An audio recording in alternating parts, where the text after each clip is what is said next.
Hey everyone, this is Nathaniel Wright from D-Pad Entertainment, and if you're looking into starting up a podcast, then Anchor is the place for you. If you haven't heard about Anchor, it's the easiest way to make a podcast. For one, it's free. There's also creation tools that allow you to record and edit your podcast right from your phone or your computer. Anchor will distribute your podcast so you can be heard on Spotify, Apple Podcasts, and many more. You can make money from your podcast with no minimum listenership. It's everything you need to make a podcast in one place. So download the free Anchor app or go to anchor.fm to get started.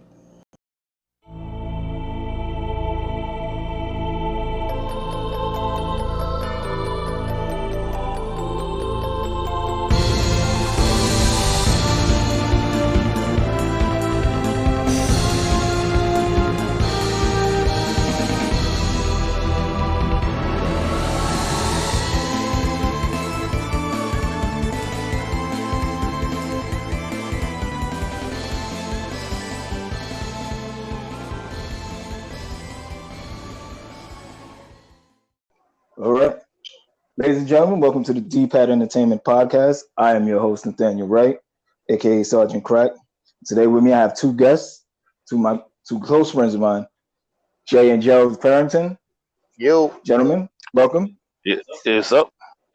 Hey. How you guys doing today? Doing all right. Surviving the Rona. Yeah, I know. Put a kibosh on everything. It's supposed to be E3 week, and that didn't happen. Bro, I didn't go to Japan this year. I'm so hurt. Yes, COVID-19 put a kibosh on everything. Yo, they talking like they don't know when they're gonna let foreigners in the country and all that, bro. It's like yeah, it's a real rough. Yeah, it's pretty bad. Yeah, putting life on hold right now.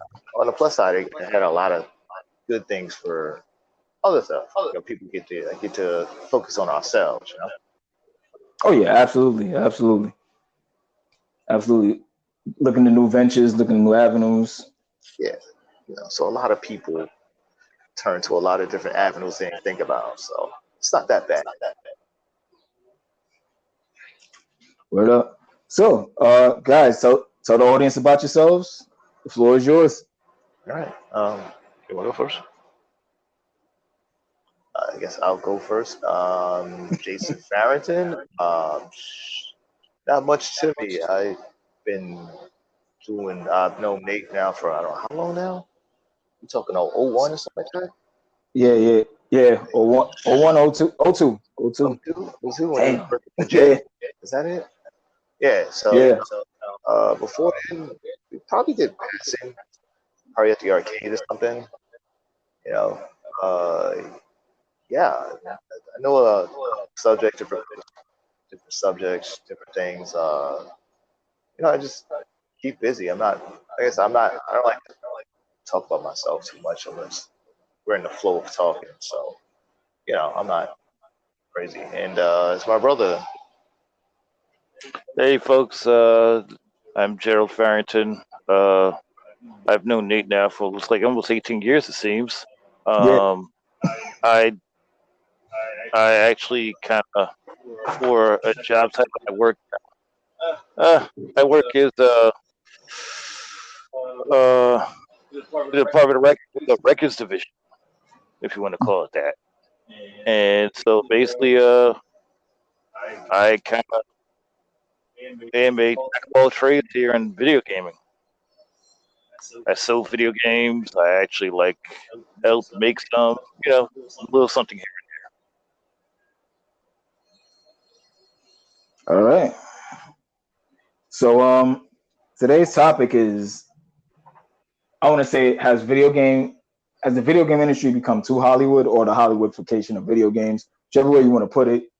But that is our topic today. That's the topic for discussion today. So my whole thing is, we know video games have been making billions of dollars. It's been probably the top industry in media for a while now, probably over 15 years. And we've seen some radical changes lately.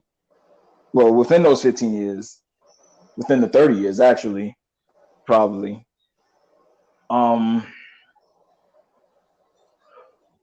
Do you think the video game industry is going too far into Hollywood, or? Well, we're talking AAA market, right? Yeah, yeah, The we can AAA talk AAA. is going that way because that's the only way they can go. Because that's the only way people think that games can be now at this point. Like you can't do Red Dead Redemption like say like Blasphemous, right? People ain't just gonna buy it. So like you've got to have these overarching stories, like movies in general now, right? Most people ain't gonna go see Mm-hmm. like they since the Marvel movies have kind of destroyed a lot of action movies. People kind of expect trilogies and sequels now, right? To be like summer blockbusters. We're talking about like Fast and Furious and stuff. So in gaming, your game has to be big and bold and things like that, right? So from the roots of the game, it was always like the Mario was a big game, but it wasn't like what we got now. So like when you get the Switch version, it's a decent game. It plays well. Mm-hmm. But like we talking about like God of War, double A titles, specular highlights. Like you can see everything, it's crystal clear. Yeah, it is gone to Hollywood because that's where the money's at, right? So you put all the money into the AAA titles, Mm-hmm. and that paces your business model. I mean, to be honest, GTA, like the newest GTA is how long now? Like 8 years old now at this point. Oh yeah, absolutely. So Red Dead's probably not the same way. So you don't really need to do anything. So I think the models have changed, and this is also a Mm-hmm. difference. I know I'm rambling, but it's also a difference between East and West. Yes.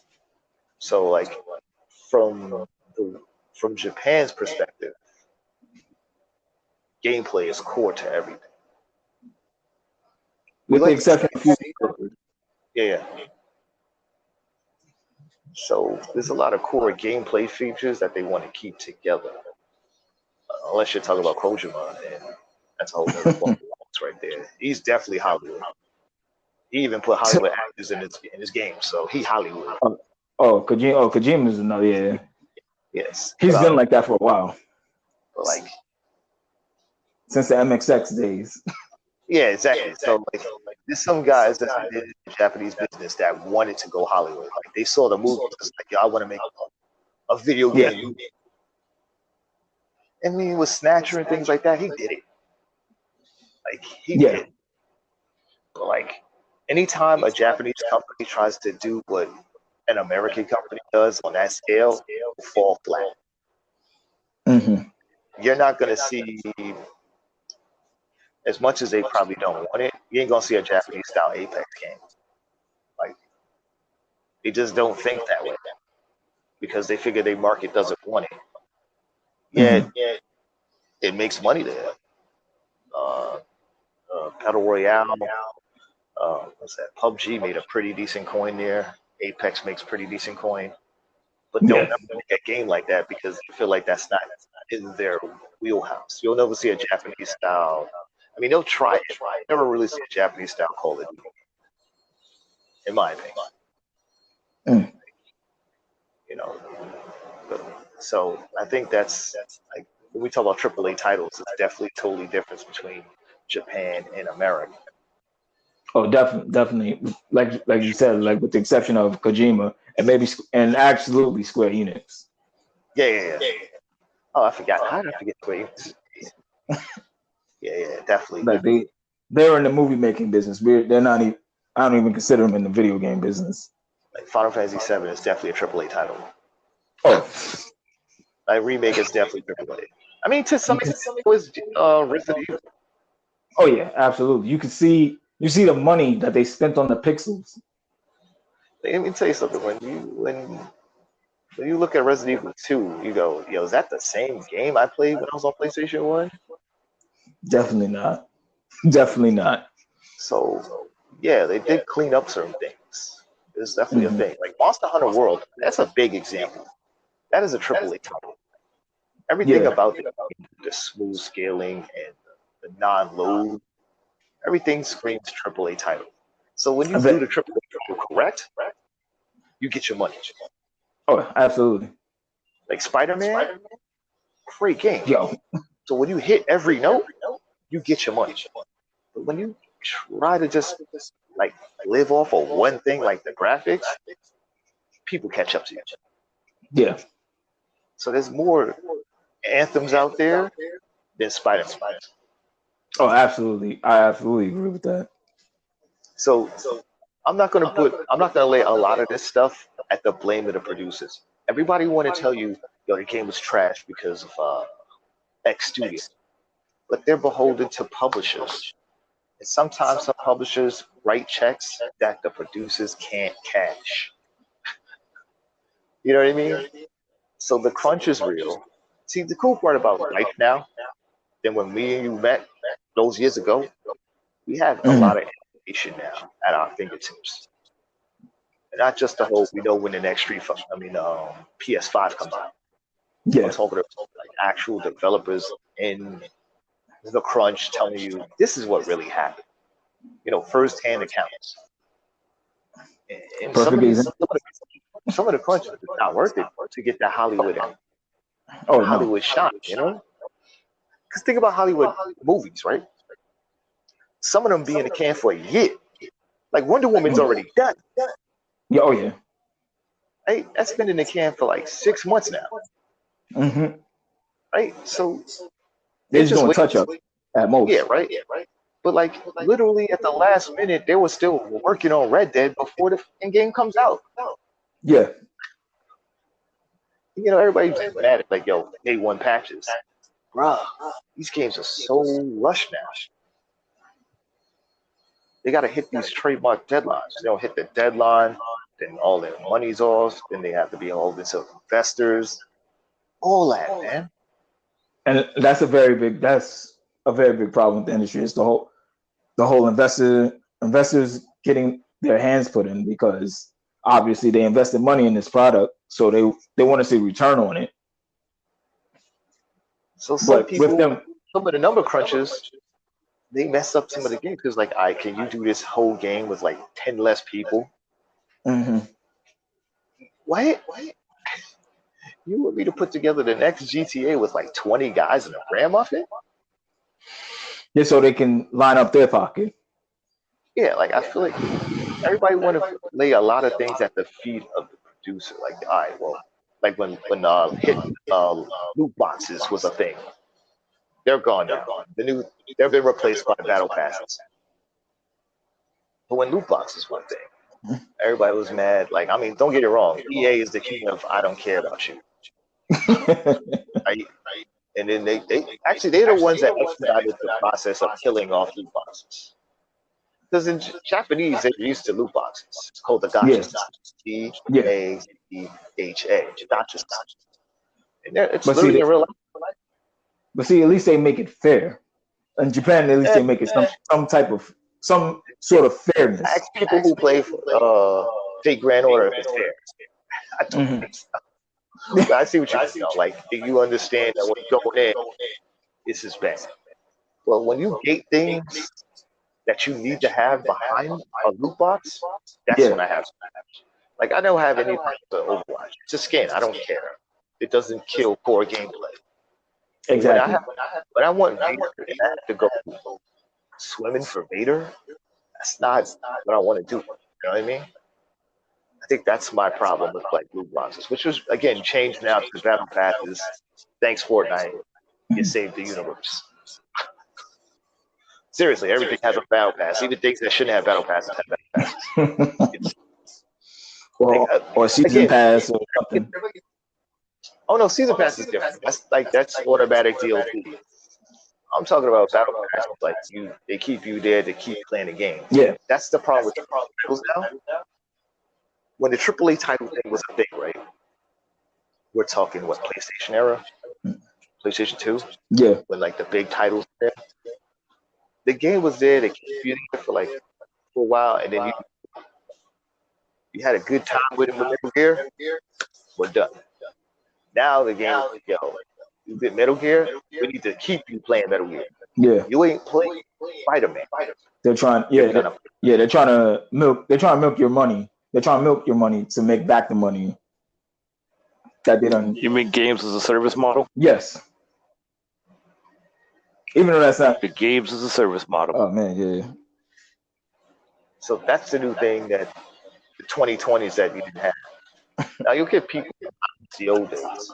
And I'll probably be the only guy to say, "No, I'm good. I don't really need it." Here's why. Mm-hmm. Let's say I don't like the AAA model, which I don't. There's plenty of indie games that pick up the slack and do it better. For example, Pokemon Sword and Shield, AAA title, right? Yeah. But then you can go on Steam or something to play Temtem. Same game, made by fans of Pokemon, but it's obviously not Pokemon in every regard, but not with the Pokemon. But here's the best part about Temtem versus Pokemon. Pokemon's run by a conglomerate. Meaning, let's say you want, like Pikachu's not in the game and they want to put it in game, they got to jump through mad hoops to put Pikachu in the game. All Temtem has to do is just press a button and your favorite monsters in the game. Yeah.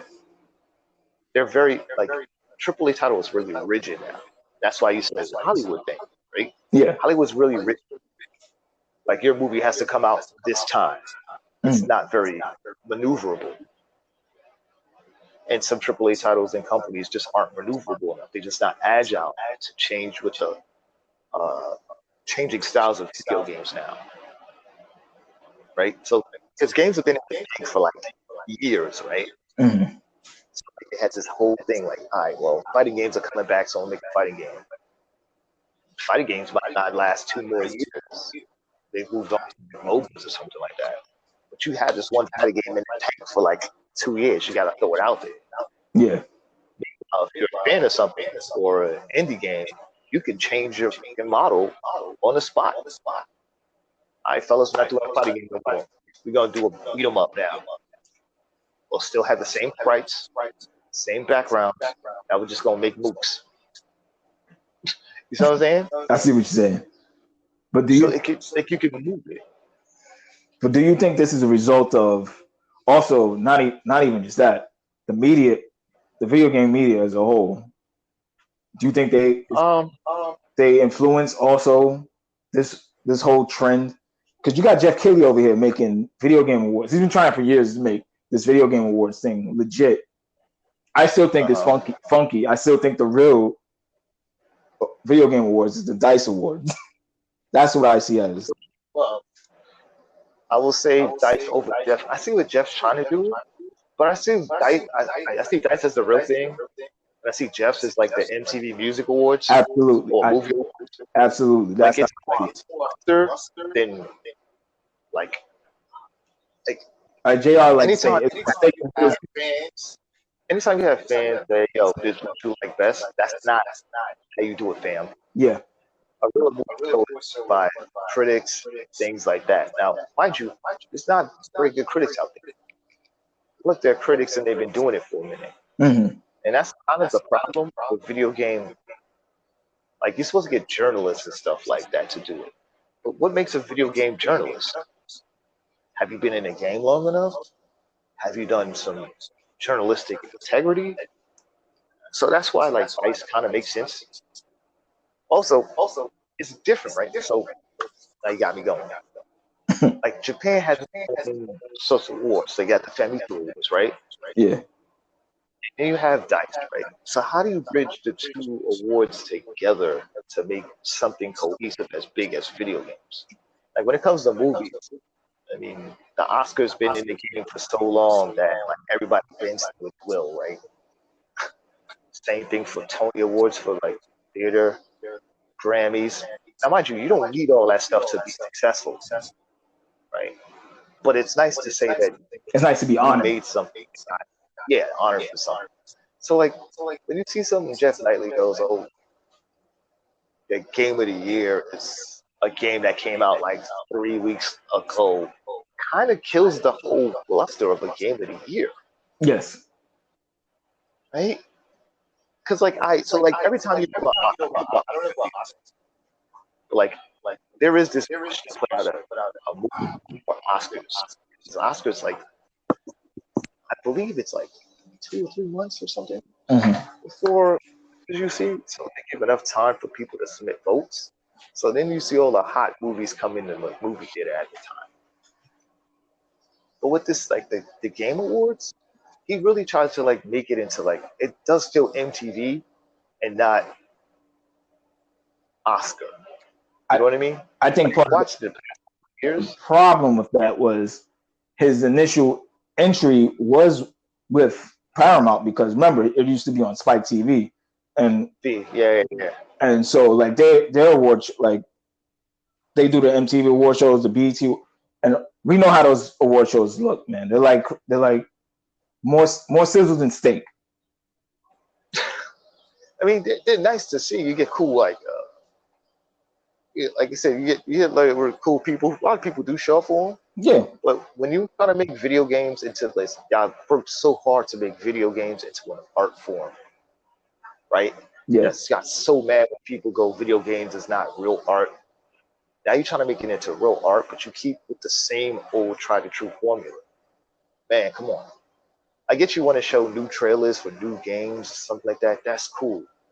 But yo, when Sonic Fox goes up there, that's probably the realest statement you gonna get. Yes. From this video game show, right? Yes, absolutely. Like when Sonic Fox goes up there, yo, I'm this, that, and the third, and recognize me, witness me. That's something in a real award show, right? Yes. We're talking about how that happened, like the Me Too movement during the Oscars blew up. That's probably the realest thing in that award show in a crazy long time. Two, they don't get enough Japanese people. I'm just gonna say it like that. Yeah. Oh, I'm just gonna absolutely. say it. Just don't say it. Like, I'm not talking about Kojima. I'm not talking about Suda 51. I'm not talking about the guys who like being in America. I'm talking about getting some hard-hitting dudes, man. Miyamoto, Super Ayanuma. If fucking Breath of the Wild wins Game of the Year, yo, do what you got to do to get a real Nintendo personality up on the stage. Don't get the rep. Don't get the rep from Nintendo America in there. I love Reggie. Hell, Reggie's the reason why I even care about Nintendo at this point. But I feel like you need the Japanese representation to be up there. Those guys put the soul in it. We just put it out there. You know what I mean? They're the guys like that grinded to make sure that game even exists. Yeah. You know, you're right. I'm not saying my man's award show shouldn't exist. That's far from it. I want more award shows. Absolutely. I want more award shows. But take it serious. Take it serious. If you're trying to be serious, cool. If you're not trying to be serious, you run your lane. Yeah, move along.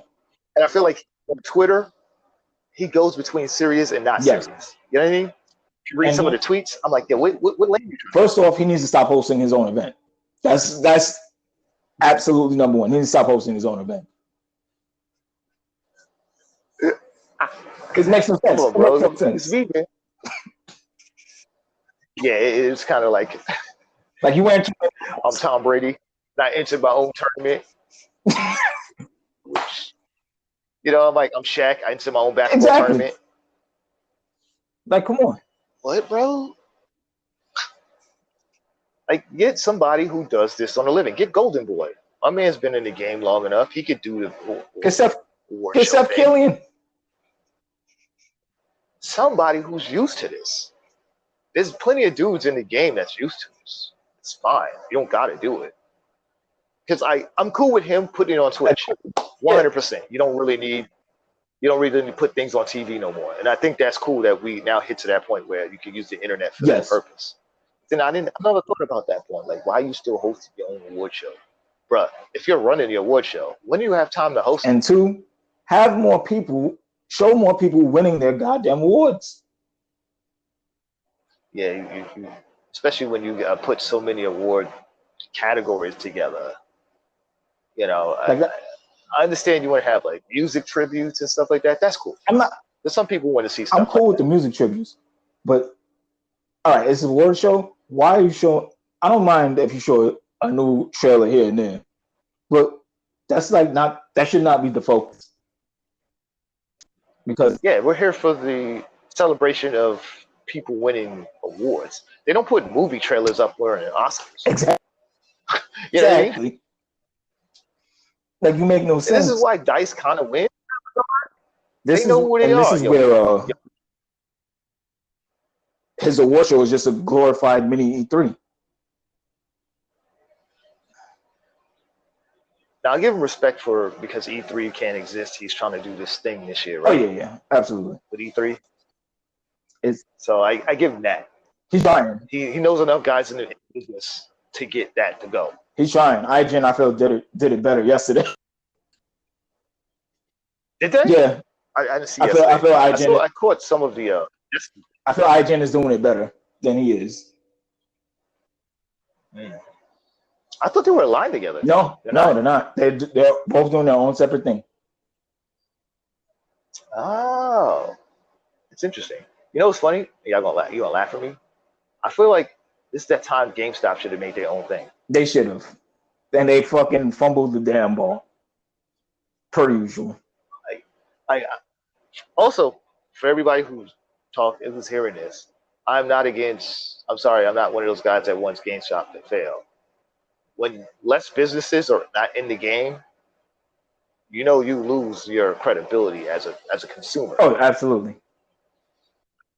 Like, if you can only get this from one place, that's usually bad. But that's technically kind of what happened, because GameStop consumed everybody, and they're fucked.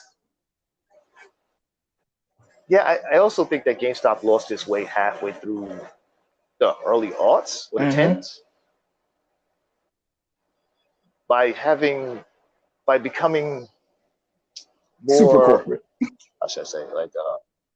No, it's not that. By having more pop culture-y things in their store than video games. Right? So now, like, you look like a bootleg FYE than a game store. Or, like when I walked into GameStop, I was like, yo, why do you have Hero Academia shirts? Why do you have Hero Academia pops? I get you selling pops, but I like video game pops. I don't want to go in there and buy pops for, like, Game of Thrones. You know what I mean? Like, I feel like right now we live a charmed video game life. If anybody else who's listening to this right now, if you put this on or anything like that, we live a charmed video game life. Don't think we're like, I miss the old days. The old days are still there. That's the best part. It didn't go anywhere. Actually, they're highly more.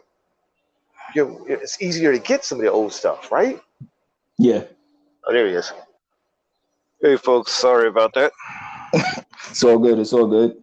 Right. So, like, I know we like missed it, like the AAA thing, but like, there's certain things that people seemingly miss, right? Like, everybody's talking about how, like, oh man, I missed this, missed that. It didn't go anywhere.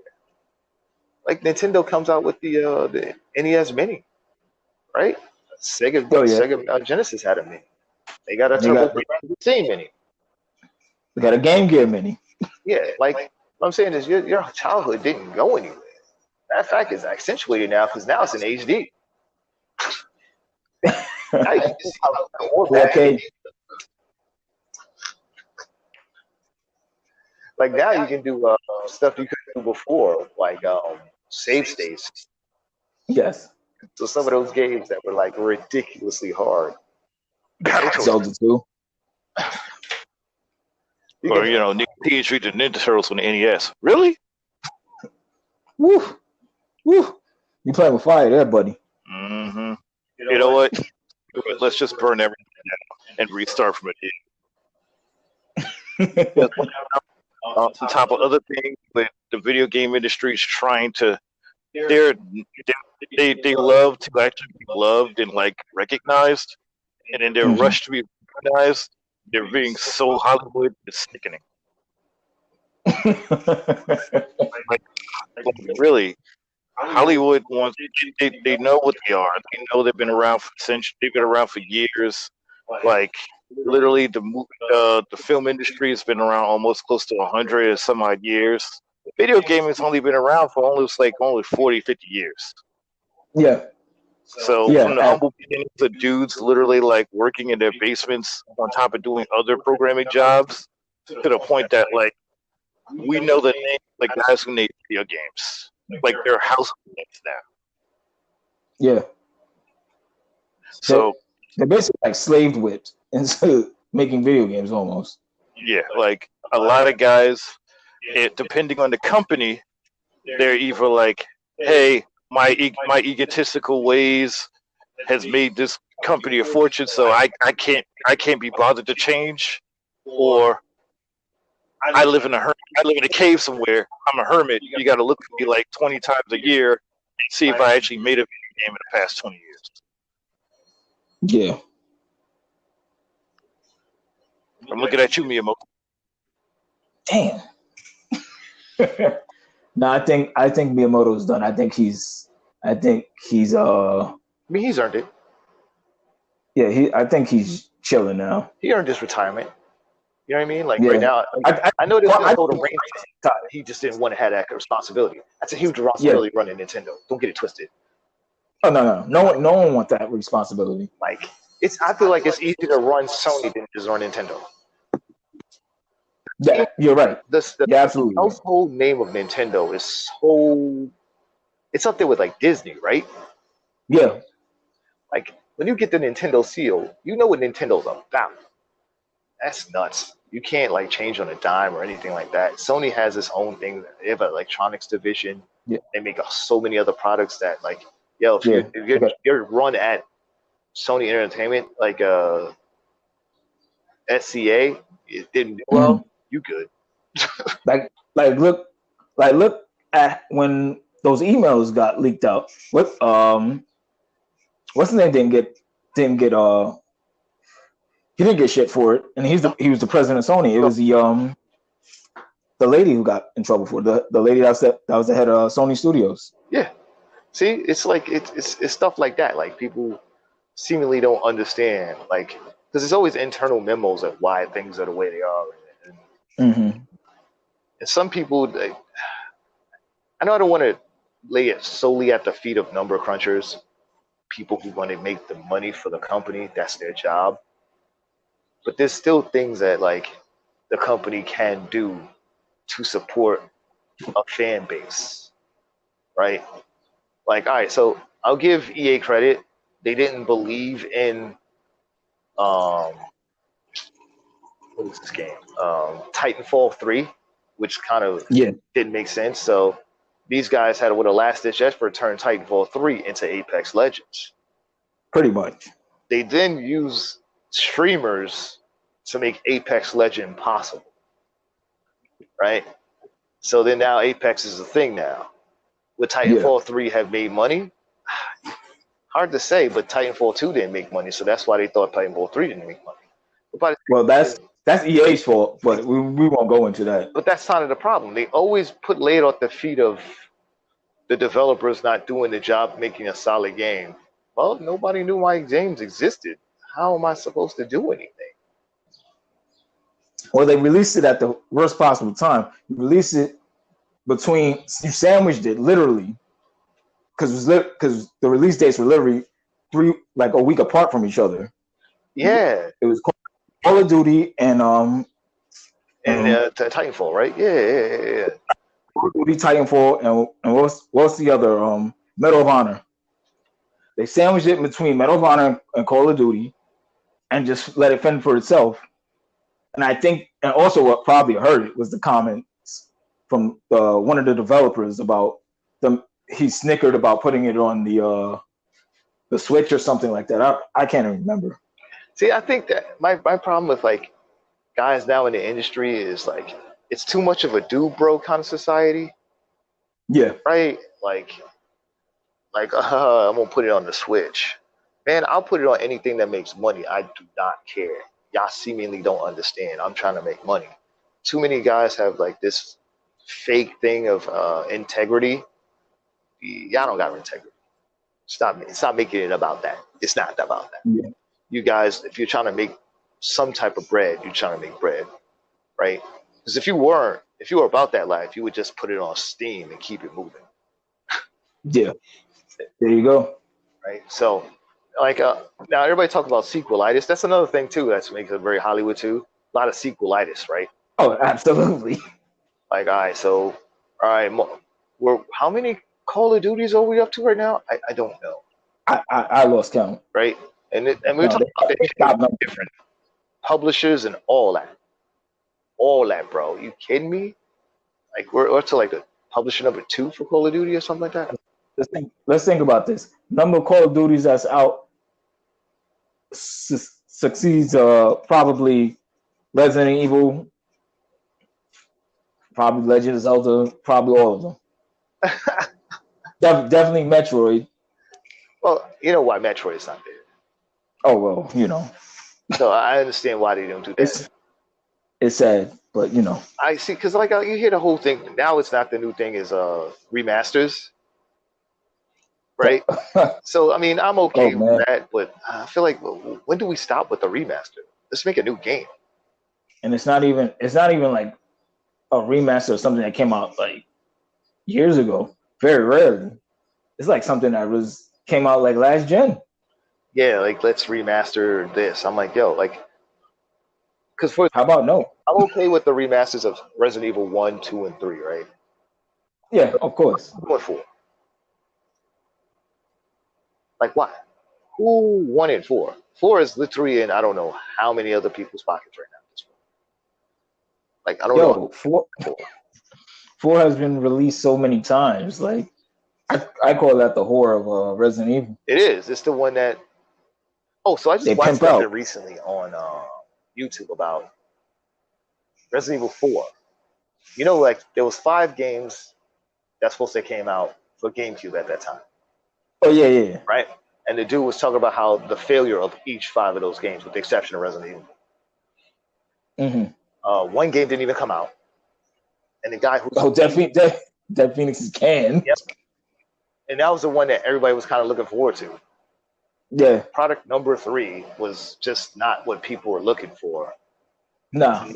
Beautiful Joe was unfortunately like thrown out there to fend for herself. Yeah, pretty much. Right. So they kind of painted themselves in the corner by saying we're only going to be GameCube exclusive, because apparently Shinji Mikami walked around and see what other companies they had. So they went to Microsoft and he asked Microsoft one question, and the guy told him a blanket corporate statement. Shinji Mikami literally left the call. Well, Microsoft is like known for that. That's why no one really wants to fuck with them. But the problem is with Shinji Mikami, what was he looking for? I'm not trying to be that guy, but what was he looking for? We don't know. Because to be honest, if you're trying to be like, all right, well, Microsoft gave you the blanket statement. I bet. What were you looking for? What were you looking for in what they were trying to do for you? Because they could have probably did better. Because at the time, they were thirst for Japanese games. They gave you everything, the sun, the moon, and the stars. So you went to because that's the safe Japanese bet. Right? It's a Japanese bet. So you don't go with the American company that literally would have paid you, I don't know how much money. This is why Pizza Face was pretty good. He knew that they were looking for games. Like Xbox was in dire need of Japanese type games.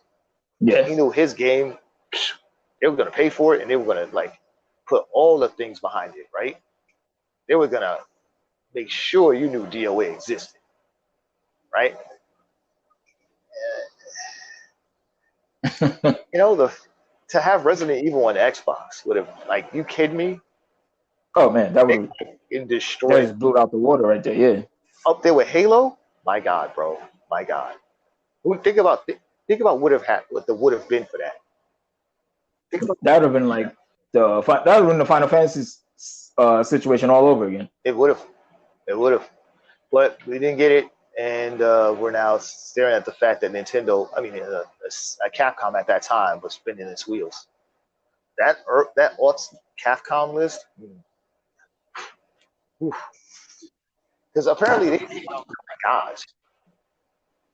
Which I find now funny, because everybody's porting everything to everything. They don't even care. Amazingly enough, they talked about Matt McMuffles did the YouTube. He did the thing, and he actually talked about basically Red Dead, not Red Dead, but yeah, Red Dead Revolver, which was supposed to be some kind of new retelling of like Gunsmoke, I guess. So in a sense, they sold that property to Rockstar, and Rockstar is like, "Oh, we'll take it." And guess what happened? Rockstar went off and published Red Dead Revolver, and they're like, "Hey." After a couple of years, they're like, we got a Western. Why don't we do something with it? And made Red Dead Redemption. Yep. Which made everybody who ever makes Westerns now not make a Western. Yep. Look how long it took for them to make a Gungrave game. Yeah. I don't get that. I don't get that at all. I mean, is this Gungrave supposed to come out this year? It probably was supposed to come out this year, but I'm sure COVID. I'm sure with the virus, everything's put on. Production's slowing down. Everybody's working from home. Well, we saw what happened with Last of Us. Motherfuckers is like, yo, you ain't paying me. I'm leaking this whole game out. Yeah, I mean, they do have a point though, right? Like, there's a problem we now know about the video game industry. Once you work on a game, you're now expendable. Yeah. I think Cliff talked about this, about like DLC and stuff like that. He's like, all right, after the game's made, before it goes gold, I have dudes sitting around doing nothing. They come to work to do nothing. I ain't paying them to do nothing. That's a valid point. I think these guys don't seem to understand. I run a company. I'm not just gonna have guys sit there and play like solitaire on the computers. You know, I want them to do something. So yeah, have work on DLC after the game. I know some guys have a thing where like, that shouldn't be feasible, but come on. You know what I mean? Come on. But see, it's that crunch, man. Crunch always kills everybody because I feel like crunch is the way it is because they always try to make your game group small when they need like, so you can work within 5 guys, right? But you should be working with 10. Yeah. You know? So like because the bigger I don't understand why, because the bigger your group becomes, the more voices get in there, then things shouldn't be there. This is kind of why indies are so great versus like AAA titles. It's like, again, movies. Like Justice League. Everybody went, at least the Snyder cut. Right? It's like Justice League. You look at that's a shit show. Like, that whole thing's a shit show. So many ideas that could have been fleshed out, but too many people had their hands in the cookie jar, and you get this type of movie. Too many cooks in the kitchen. Yeah, same thing might have happened with Star Wars, you know? Some people doesn't, you know, like once you get too many hands in there, then they have to put their 5 cents in. So now you got too many voices. Yeah. There's not, you could be the leader, but then you get guys come up from the top like, yo, I just saw the game. You should put this, that, and the third in there. Now you got to think about this guy because he gives you the money. So now you got to somehow like appease this guy. Like, think about this. The other day, I downloaded Call of Duty World War II. This because it was free on the PlayStation, PS Plus. And the minute I put it on, I see in the story mode, I see what's this guy's name? Josh Duhamel. I'm like, why is Josh Duhamel in this game? I'm sitting there thinking to myself, like, this is why you guys' budget is overblown. Then I played the zombie mode. They got Michael Clark Duncan. They got this girl from Vikings, the main girl. They got the girl that played Elektra in the Daredevil TV show. I'm like, yo, why do you have all these actors in here? Like, this is why your budget's overblown. Yeah, it is kind of that way. You can easily get Nolan North and be the same thing. You can get the guys who do voice acting, and it's fine. But when you talk about, that's like the whole thing, right? That's the whole catch. Like, we got like big name actors in our video game, and that's the close to Hollywood part of this whole thing, right? We're closing that gap for like getting all this stuff in there. And I think, like I said, the biggest thing is definitely Death Stranding. Biggest thing, right? Oh man. Right. I think that's like the culmination of video game and Hollywood together. Death Stranding. It made enough It's money a show. to make another game, but will Sony give them that money? Will Sony give that man that money again? oh no, they did. They did. They said. I think I was reading it on Kotaku somewhere that he did. But like, I mean, they're giving him money to make a sequel. I don't know if it's a sequel or another game, but it did steady Sony for a while, so people do know about Death Stranding, and they did a pretty good job promoting it. Oh yeah, of course. So to be honest, Death Stranding did do its job. It's like a decent run summer movie, right? It probably made like Spider-Man numbers. Amazing Spider-Man 2 numbers. Like it made the money back, but it wasn't like great. Yeah, it didn't blow the world on. It didn't set the world on fire, but it did its job. It didn't make GTA numbers. Yeah. You know, it didn't even make Spider-Man on PS4 numbers. Oh, I'm sure. You know, but it did its job. It did its job. I think probably didn't make God of War numbers. To be honest, I think the hardest genre of video game that like to be like Hollywoodized is definitely sports games. Well, like people are just gonna buy sports games for sports games anyway. I bet, but like now you got Hollywood actors. You got Idris Elba in like NBA 2K. NBA 2K? Like, wait. Yo, I just want to play as Kobe and dunking on somebody. I don't. Yeah, why didn't they just hire like an actual athlete? Oh, they already did that like 2 seasons ago, and those dudes cannot act. So. Oh, okay. They've been killed on YouTube forever. But what I'm getting at is like, why? Why are you doing a story mode for a sports game? People know why they're buying a sports game. Like no one. It's like it's like that one year they took out the story mode for Call of Duty, and everybody lost their shit. But like some people don't always want to shoot people in the face. Yeah. Well, you know, we put our because like I get it. Mad people play online. Granted. But you got to bounce that out with the one-player mode. Like, it's been that way forever. Once you take one out, the other one's going to lack. So you put all this energy into a okay online mode. Like I said, people are going to get tired of it. So they're going like, yo, I'm going to just shoot. Sometimes I want to shoot mindless mooks. Uh-huh. And I think that's where video games kind of like lost its way a bit, right? Like, all right, I'll take Overwatch, for example. Blizzard's thinking of telling you a one-player story. They've been doing that for a while. Then they go, no, we're just going to give you a hero shooter. So why even give us lore with background stories with the characters? They should be now you shoot with. I think that was the biggest complaint. So now in the second game, they're going to put a. So they're going to give you the story mode that everybody wanted. But that's something I liked in Battleborn. They gave you the story mode. You can play through the story. Yeah, but I feel like Battleborn. I'll tell you the death of Battleborn, in my opinion. I love Battleborn, by the way. Loved it. Hell, I like it more than Borderlands 3. Problem is, people were looking for Borderlands 3 than they were looking for Battleborn. You know what I'm saying? Yeah.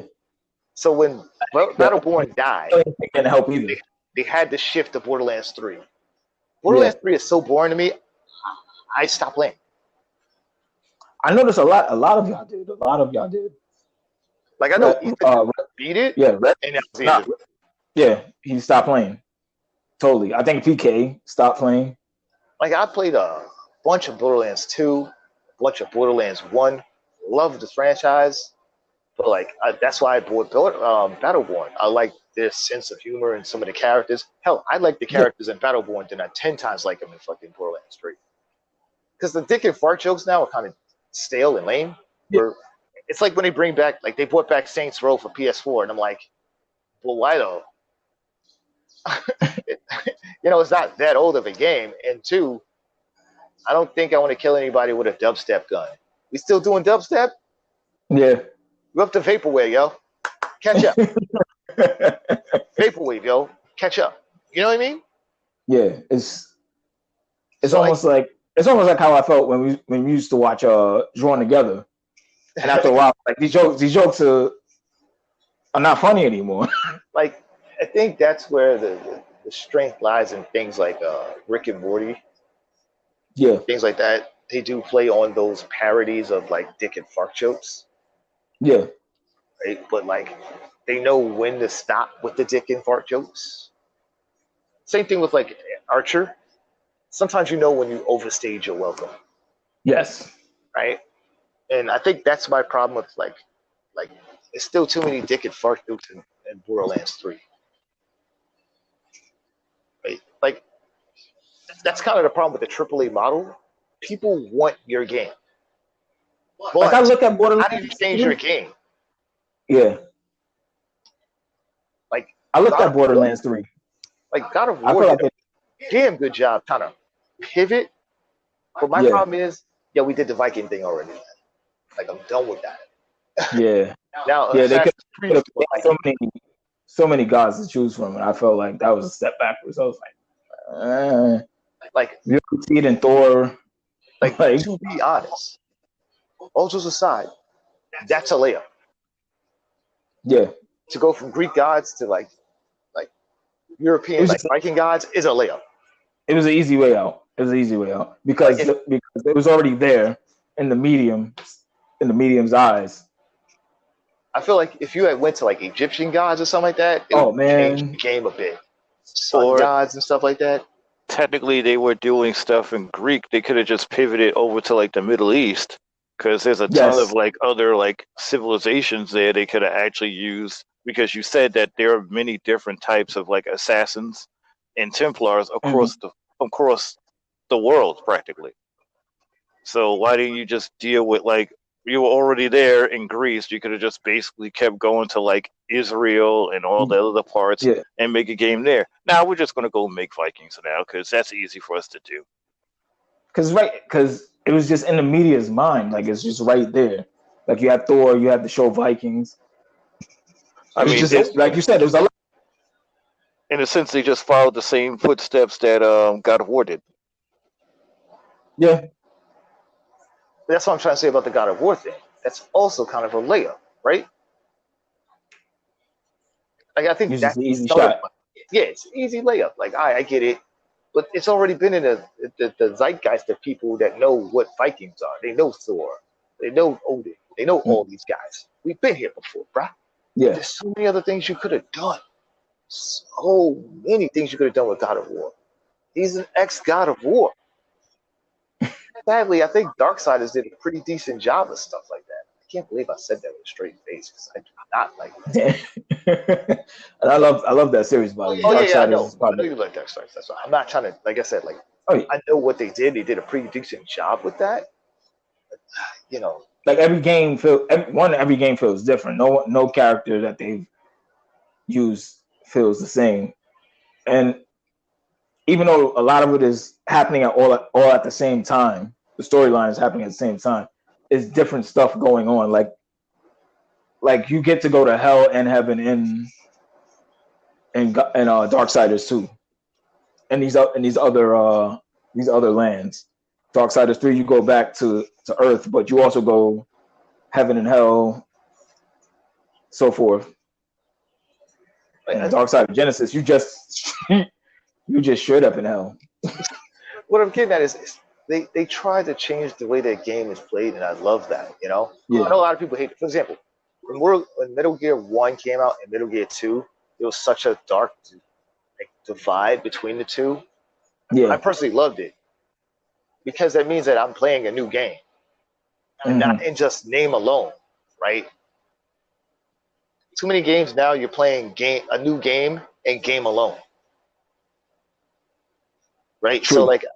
like for example, Zone of the Enders 1 and Zone of the Enders 2 were two different games. Two really different games.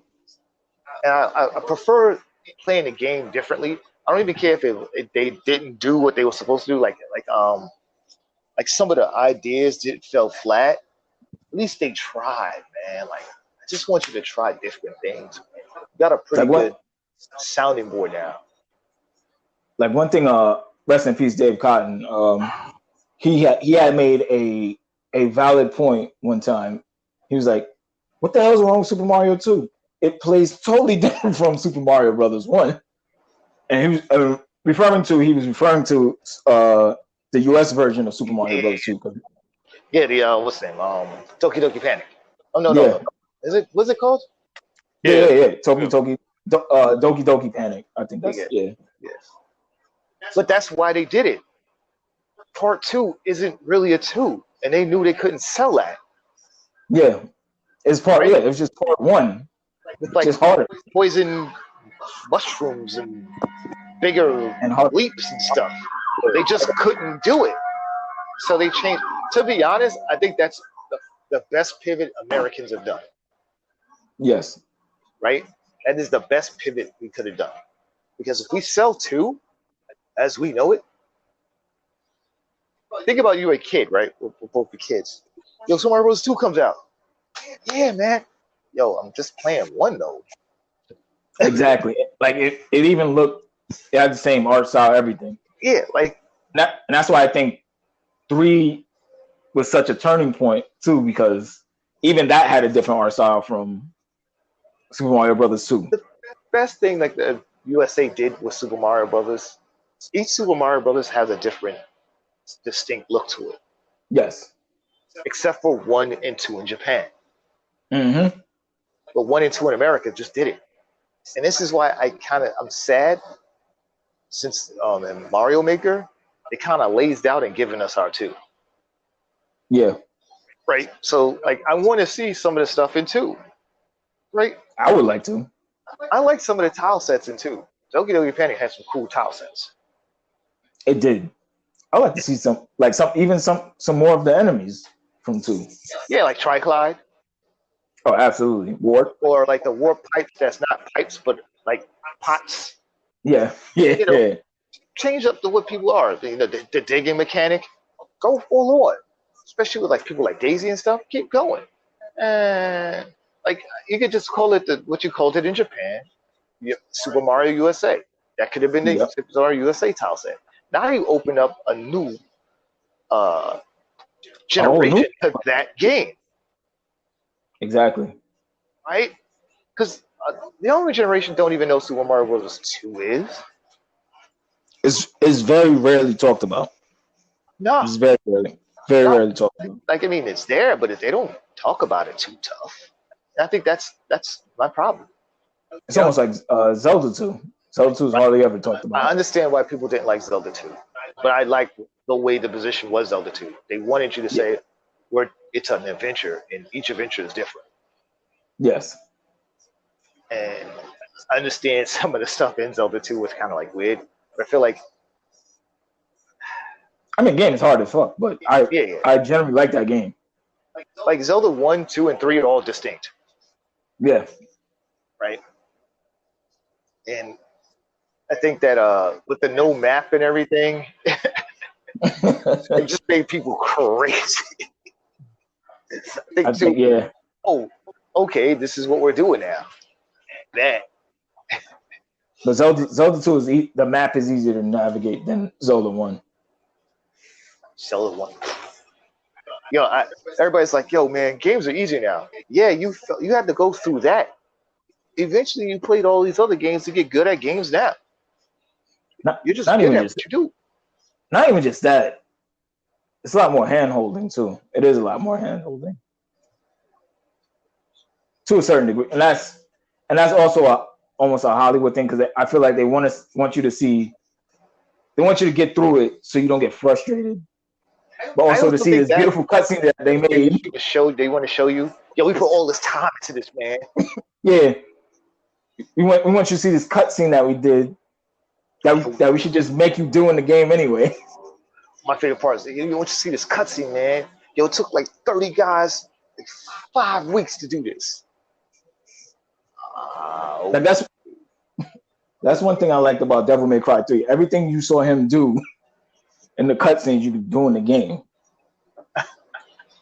Yeah, it's really weird, because you would think like, oh man, that's cool, but a lot of games don't do that. Why can't I do that? Or they make you do it one time and then you lose the power or something. Mm-hmm. Oh, that was really cool. That's the end of that. Like think about it. Metal Gear, when they did the remake for the GameCube. Yeah. How come you couldn't jump on a missile in the game? It's only in the cutscene. I'm just saying. The biggest thing I've seen so far was Guilty Gear, making you watch the movie, and that was the arcade. That was the story mode. Yeah, yeah. That was slick. Like, I was like, wow, this is really bad. I see why they did it though, because it's an arcade. Yeah. It's an arcade game, so it's like, all right, we got to put in a story mode. Because Mortal Kombat destroyed what people think what story modes have to be now. Oh yeah, oh man, yo. Now everything got to be cinematic now, right? Mm-hmm. And you're a Japanese company, you don't buy into that. That's not your thing. Yeah, we make solid games. Our thing isn't just putting together cinematic features. Like, here's your game, boom, that's it. Yo, yeah, and now you got stuff like literally like, yo, you got to make your shit cinematic, yo. Like, yo, your man Bison got to come out, do a couple of flips, like he and like all this other shit. He got to start talking, and man, nobody. They go. I understand what Boom was trying to say. He was trying to change the game, and he took a whole bunch of time to do it. But because he did that, now everybody got to do it, right? Yeah. If you don't do it, man, the game was whack, yo. No storyline, just beating up dudes. Because now Capcom does it with their fucking fighting games. Both fucking story modes suck, and both fucking fighting games. Street Fighter 5 and that Marvel vs. Capcom Infinite. Hari Blay. It was bad. Or showdown a bit.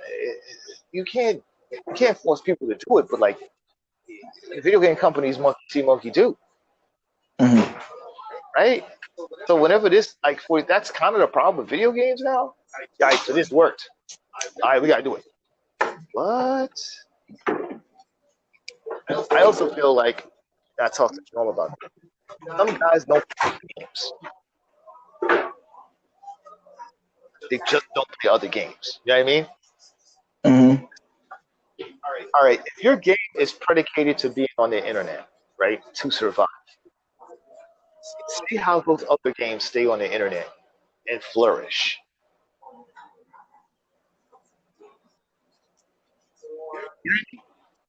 Shit. Why do the same thing over and over again? And again, this is kind of the whole Japanese versus American, the East versus West ideal of stuff. You know what I mean? Like, PC guys are so used to the internet that they know how to work the internet. You know what I mean? So we're talking about League of Legends is like Riot knows what they're doing, and Blizzard, not Activision, knows what it's doing. Well, eyes on the game, like, hell, even Epic knows what they're doing with with Fortnite, right? Yeah. But if you see a Japanese, I don't even know if there's a Japanese game that's online, because PSO is an abject failure. Did you see what you got to do to get PSO to work? The joint uninstalls. You kidding me, my guy? What? Why? The game is like 10 years old. It's so crazy. Also, why are we just now getting a 10-year-old game? Listen, I had this conversation in the last podcast. I said, and I had asked being Reg. I was like, yo, do you think it's too little too late for PSO?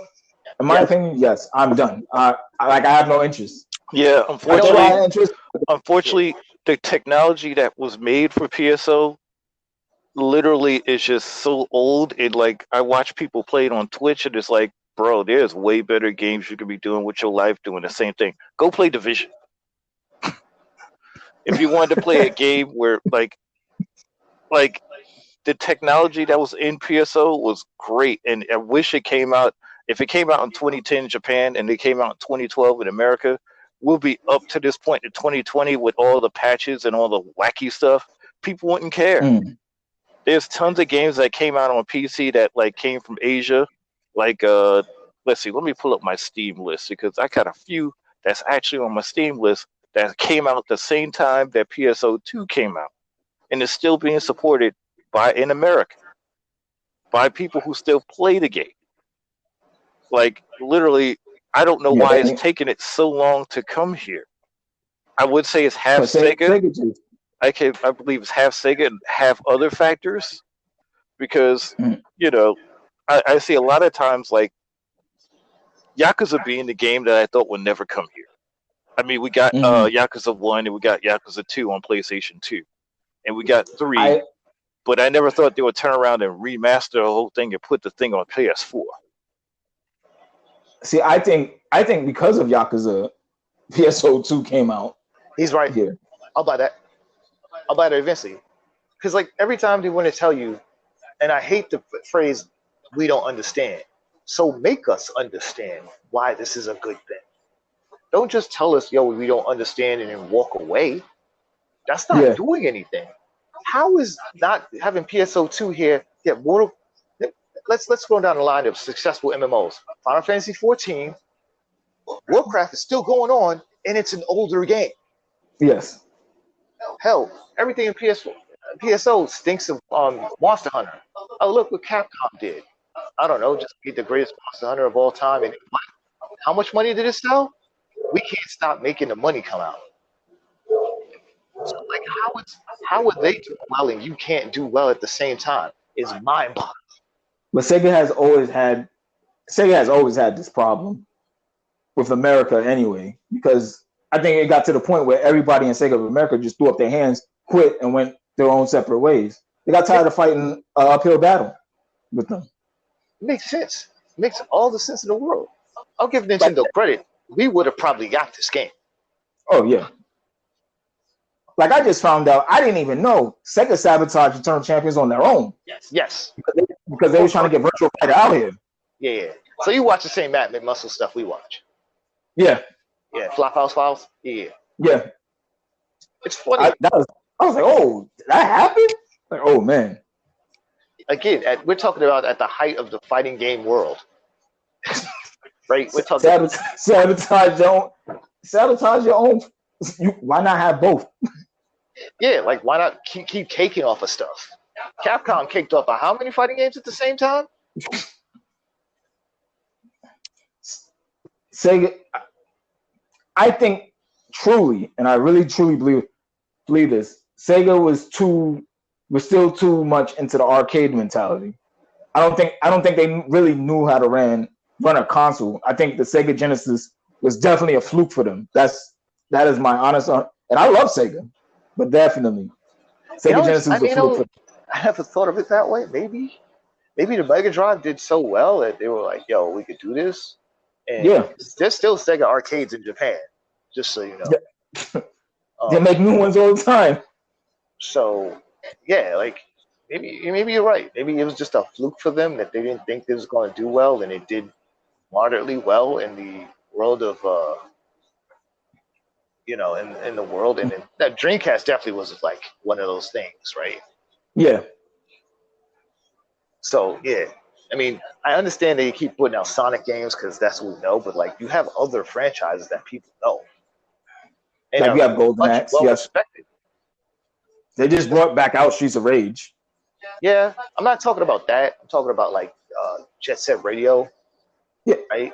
I'm talking about Hands of Dragoon, which they did the remaster for.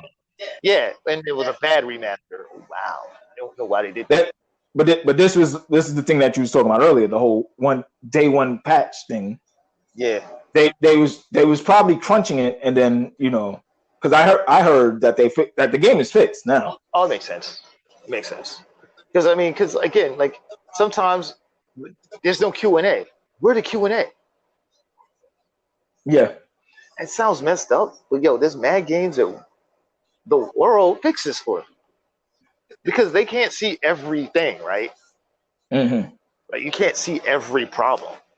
So once people on Twitter or wherever bombard them with that one problem, they go, "Oh wow, that's a big oversight." This is why when Riot came out with Valorant, they made sure that they had an anti-cheating program in there. But the anti-cheat program destroys computers. So they're like, "What? It's like you're damn if you do, you're damn if you don't at this point, you know?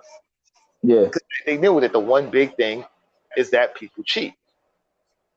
And this is why it's always funny when I hear about like companies making things online and then they get mad when people start cheating. I was like, don't you play games online?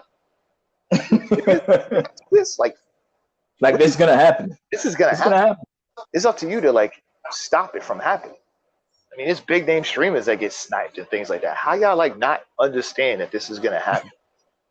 I just like there's no way around it. There's just no way around it. Like that's you can't think that everybody who plays online actually want to play for real like that. Like there's gonna be cheaters. I just don't understand.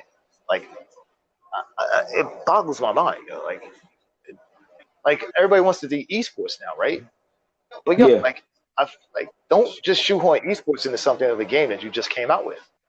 Every game that has esports right now was organically made in esports, and it's probably due to cheating. Probably. Like League of Legends has been around for a while, right? So has been Dota. So StarCraft. Someone's in some hot water too. One of the executives is some hot water. Yeah, right. He said some not good stuff for Black Lives Matter. Not a good look right now in the video game industry. Some dudes haven't said anything, and they get roasted. I know. Riot had to put out a statement, a press statement. Yep. They had to put out a statement real quick. They ain't trying to get. Listen, man, there's too much money out there, bro. Too much money out there. No company right now is trying to get caught up in that mess. Nobody want to catch a brick when video games right now is making a ton of money in the COVID because people are just playing video games. Nobody wants to catch a brick. So much money. It's the only real company making money beside Amazon. My bad. Lex Luthor.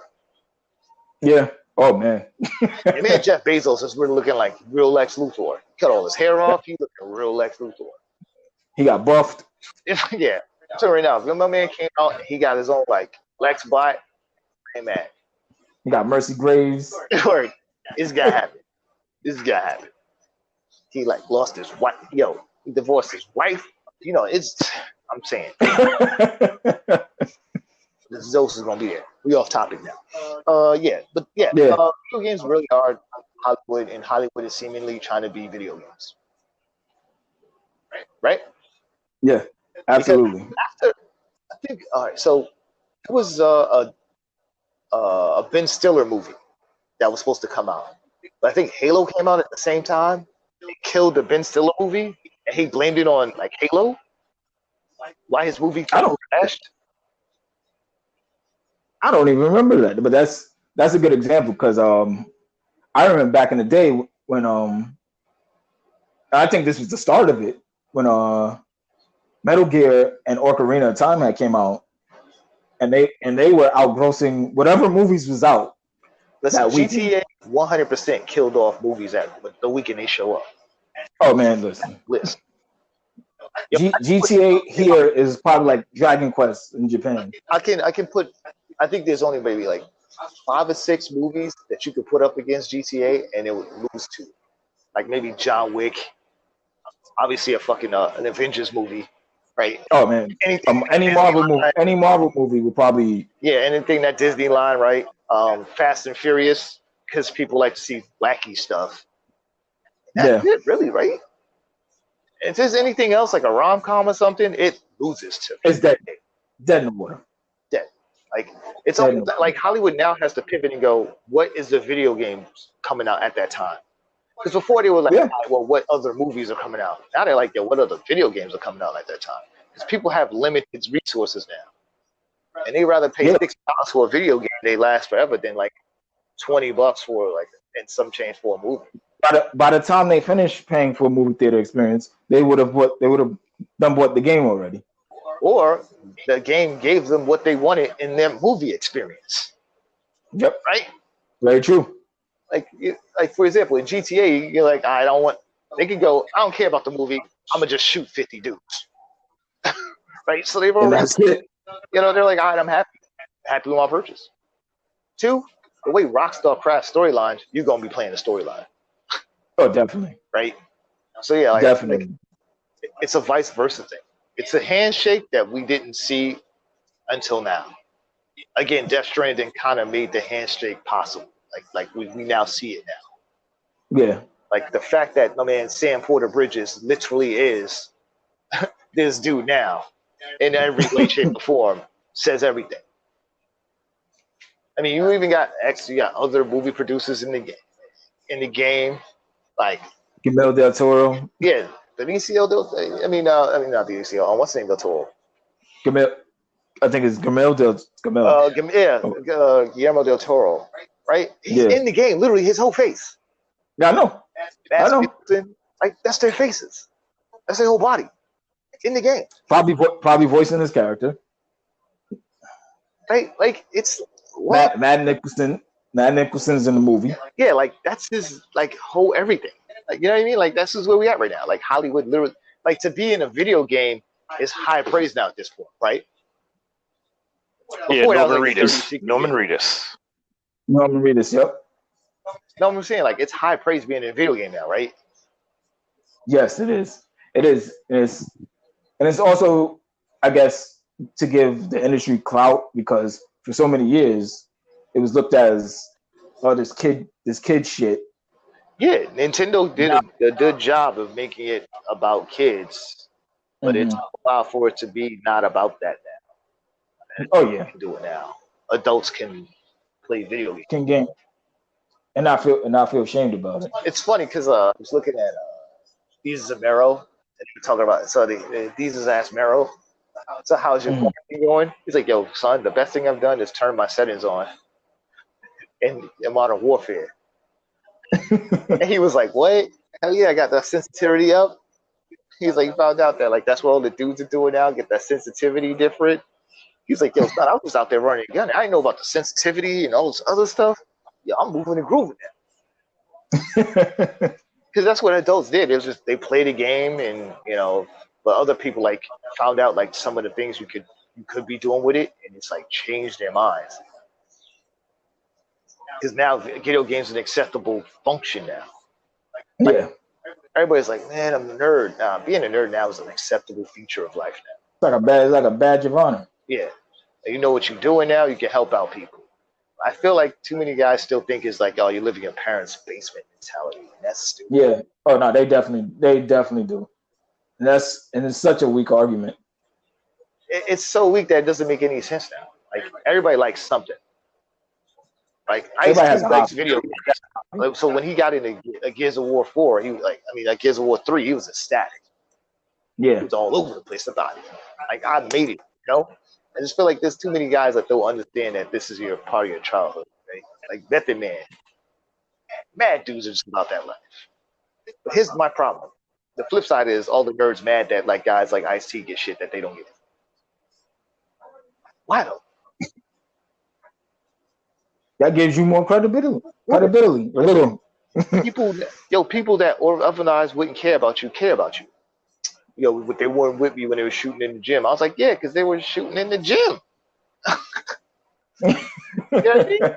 Because everybody, like, it's funny, like, how'd you get into video games?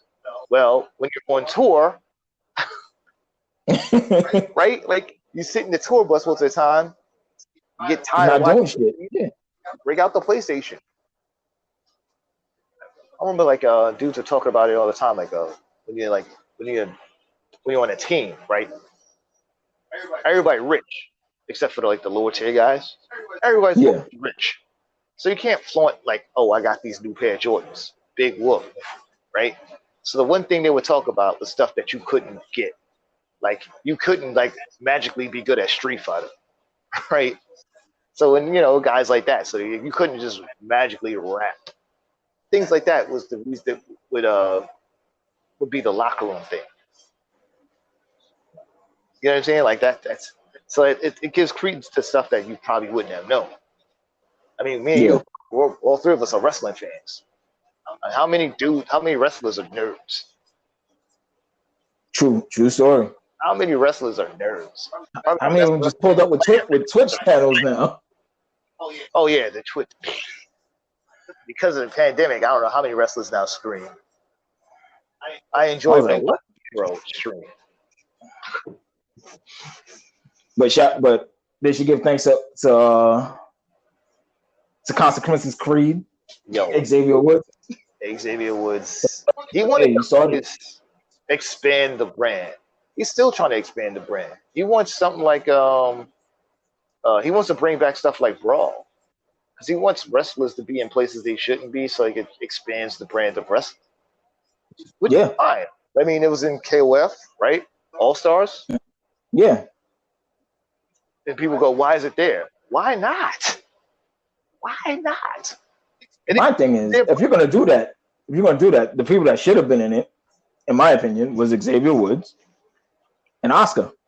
Yeah. Those should have been like the first two. Especially Oscar.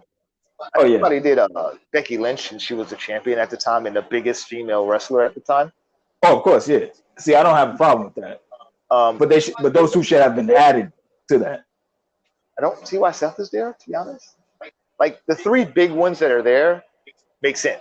Rock, Undertaker, John Cena. Yeah, those are three people that's in the collaboration. The three, actually, to be honest, you're gonna laugh at this. They're like three of the best characters in the game. Like full stop. I'm sure. I know. So it's not like, oh look, no, they're actually really good. I see why they added Kofi, because at the time I think he was champ. No, he wasn't champion anymore. That's why Seth was there. I think he was Universal champion at the time. But he is a legit gamer too, so I don't have a problem with him being in there. And the other two people there are Word Life Cena and People's Champ Rock. Oh yeah, that's right. Yeah, Rock. So like, and stuff like that. Whenever they do stuff like collaborations, they always have like kind of rubbish characters that you can get to see like you got it. You got some type of you were able to participate in the event. So it was Word Life Cena, and they gave you People's Champion Rock for free. If you want to get the real Rock, you have to roll for it. Either way, that's not for me. That's not. I'm not mad at that. Everybody's like, "What's he doing here? Why not?" It's not hurting nobody. Like, no. Geese shows up in Tekken. What? He's not out of place. Shit, Terry showed up in Smash Brothers. Yo, that was so hilarious. How my man had to teach people how to play fighting games. It's crazy. Terry's movements is down to forward. Down to forward. And people lost their fucking minds. It was like, oh, how could they put him? That was a waste of a character slot. If Ryu's in there, why can't Terry be in there? It's not about that. It's about that. My man was like, yo, I've been playing fighting games for a minute, yo. Two, this guy here is older than all the people you asked for. I'm saying, why do you put Gino in the game? What's he going to do? Exactly. Like, to be honest, what's he going to do that people are already seen before? The roster is super bloated. Exactly. Like, this season 2 arc, I don't know what you do. Like, what do you do? What do you bring in? Who do you bring in? Where do you go? Where do you go from here? Like, to be honest, there's some solid picks already there. What are you doing? What more do you put in there? I'm serious. Like, that's a solid game. And that's the problem now. The more people you put in, the harder the game is to balance. Oh, absolutely. So now you get stuff that you don't want to get. But the Smash guys are always weird anyway. I mean, I'm sorry if you're a Smash guy and you're listening to this, but yo, it's like, seriously, you guys are weird. You guys are weird.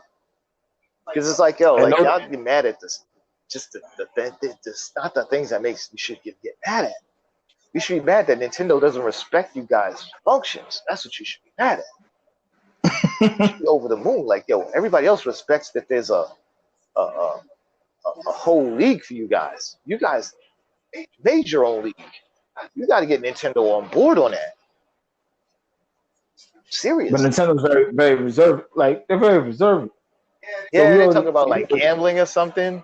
But it's really funny considering the fact that, like, why y'all think this is gambling when it's a skill-based proposition? Mm-hmm. It's skill-based. It's not gambling if it's skill-based.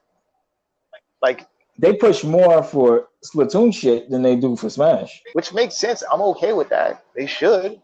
I'm surprised they even do that because that's just bare minimum. I feel, and I'm probably just gonna jump out on a limb. I feel they really saw what the Smash community is like, and they're like, "Oh no, we kind of don't want anything to do with this." Y'all missed the point. If you take it under your wing, you control that. Yeah. So there'll be guys talking about, "Yo, Nintendo is really messing up. This is what y'all wanted. This is what y'all respectability. Nintendo will give y'all your respectability." But Nintendo wants the whole non-bad shit, the controversies, like them fucking sexual harassment controversies. Oh, all that shit. But that will die though because those guys won't exist. Nintendo will let you get rubbed out. They're like, nah, you're not. Yeah, you're not about this life. You got kicked out of this cupcake war. Bye. So it's so crazy. Because like think about all right. So what you do is you do what you did before, what everybody else has done. You bring in guys that's already in, like the guys who are known to be good guys in the community, like D1, Prague, and all those guys. You put them under the Nintendo banner, which means it gives you stability.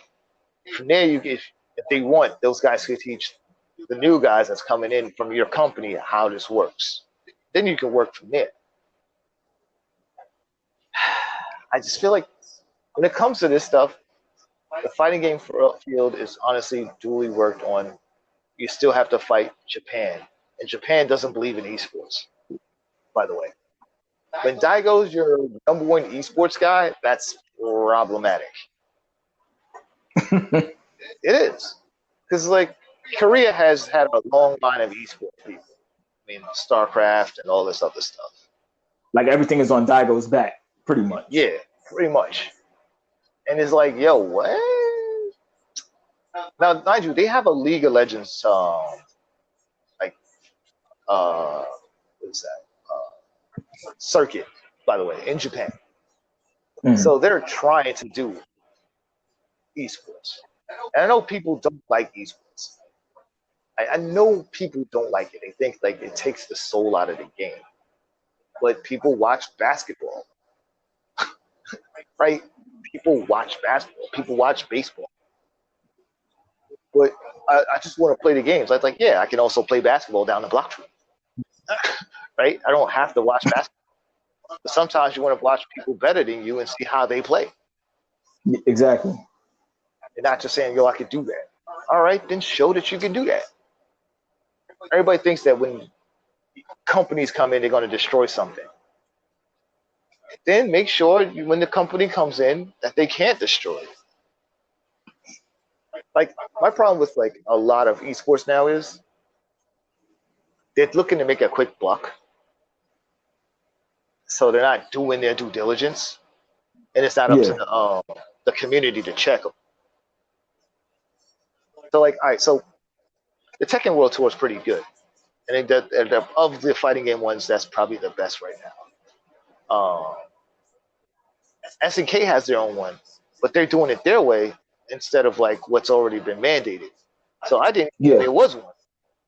And they have Samurai Showdown, KOF. They have some games that people would want to play and people want to see.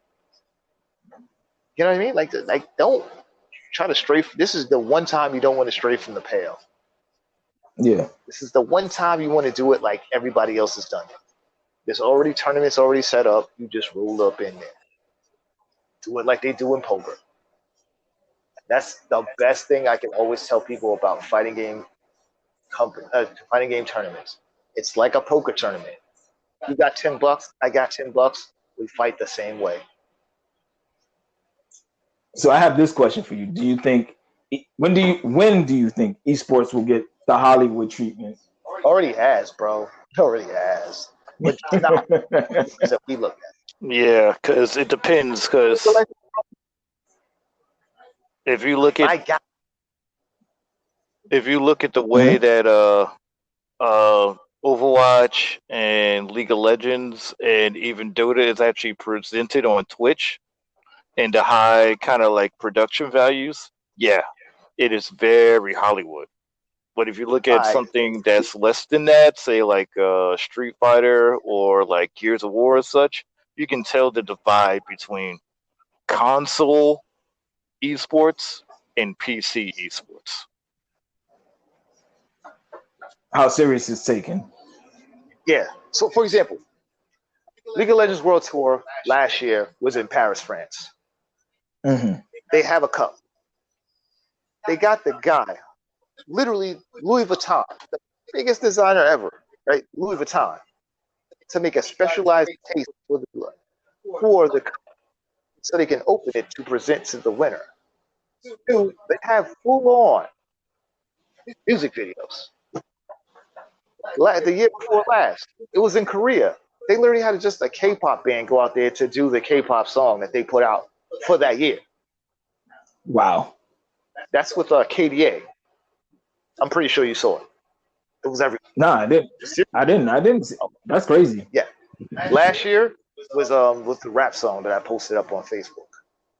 Okay. This guy. What's this guy? They have famous. They have rappers. They had Kiki Palmer. Yeah, she was. They have production values because they know that production values translates to money. And fucking the Capcom World Tour, you get DJ iPad. Why is he here? Don't just people there. Understand what the people want to see. But you can't because you're a company between Japan and America. So Japan tells the American what to do, and some American who has nothing to do with it just wants to do it. So I think last year was probably the best thing to have Kenny Omega, who is a Capcom mark, just do it because he knows what people are going to do when he's there for it. I don't understand why, like, you don't have to put music and stuff in there unless it's Street Fighter music. So it kind of chaps a lot of people's asses about Street Fighter and stuff. And the Tekken World Tour didn't even have any of that. They just put out the game. You know, so like, some people just want to see the action. They ain't here for the extracurriculars.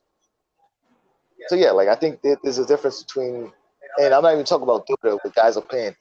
Guy wins, he gets $1 million. So I'm not talking about the monetary gains that people have in League of Legends and fucking Dota versus what we have. So yeah. Also, the cool part is that we grab that they have is like the winning like in Capcom, the winner gets to pick a costume for their character. That's cool. Same thing in League of Legends. The winning team has a specialized thing to denote their win, a skin to denote their win. And the same thing for Overwatch. The MVP of Overwatch has its own skin. That's dope. That's dope. So like it says that you won, not just monetarily, but you know, like your skin will be in the game forever, or as long as the game's up, right? So yeah, feel something like, I won a lot, you know. It's like a plaque when you win in sports, right? Like when, like, say you let's say the Knicks win, you know for a fact they're gonna hang a banner, and you know those Knicks players are gonna be on the wall somewhere in MSG, right? Absolutely. So you not just, sometimes people ain't in it for the money. Some people are in it for the fame. You're gonna be famous, you know. So I think that's sort of, that's cool that we picked that up from the Capcom. At least picked that up. A lot of people don't like that. Like there's a difference between fighting game people. Like my brother said, there's a difference between console and PC guys. Oh yeah. We keep running up against it. PC people are willing to pay for certain things. Console guys goes, I don't know about all of that. I just want the fame. Excuse me. Yeah. I just want to be famous. Yeah. Well, I want to be an influencer. I mean, what influencers now are getting skins? Like Ninja got a skin in Fortnite. Oh wow. Oh, you know? Yeah, like a lot of famous influencers in Fortnite got skins. They made an Ninja skin. Yeah. That's crazy. Yeah, guys who, I mean, think about it. He put the, I mean, if you when you think of Fortnite, you think of Ninja. He's almost synonymous with the game. So I mean, that is true. He was everywhere. Like, what, 2 years ago, he was everywhere. Yeah. So since he was everywhere, he put Fortnite on the map for them. Now, mind you, Fortnite was like really not doing well when it came out the gate. By the way, Because remember, it's just a horde mode. The real game of Fortnite, the one-player game, is a horde mode. Yeah. Right. So they didn't do well at the time. PUBG was the newest battle royale. They pivot to make their game that builds things into a battle royale, and here we are. PUBG is way behind in the real view. Mm-hmm. Sometimes, Fortnite. I mean, right now, I would say right now in battle royale, like Warzone is killing it over Fortnite. Yeah. Like for Warzone, because that's the thing about like video game companies. You're supposed to look at what that guy has done well, and you fix their problems. Right? But actually, too many video games don't even do that. They just put out the bare minimum of their problem. All right, well, PUBG, like for a while, how many battle royales did make it? Well, when it was hot, I remember Call of Duty made one. Yeah. And it wasn't that great. But then like Warzone, they fixed the problems of the previous one and put it into Warzone, and it works. Yeah. Right? Like so, like it's just how would I say this? Like I remember we watched.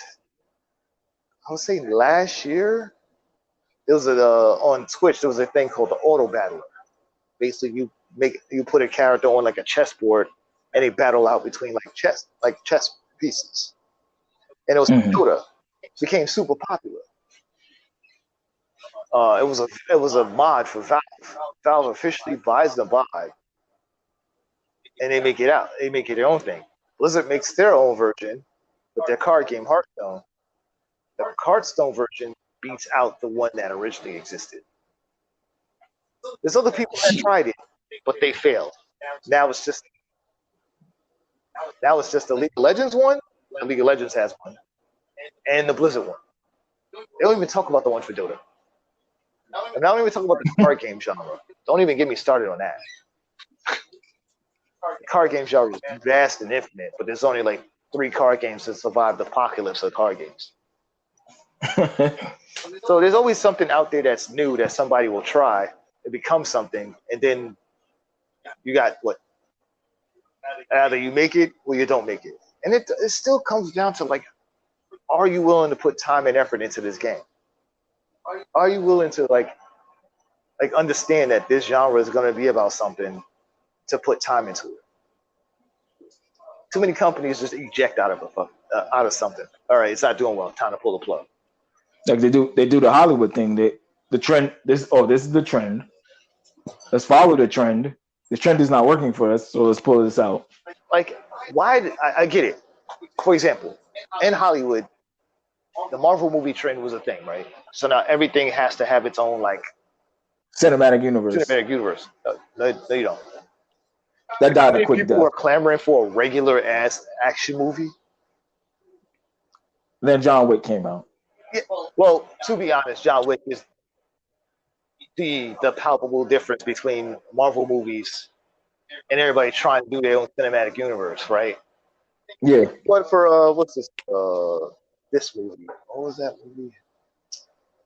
The old Brendan Fraser movie.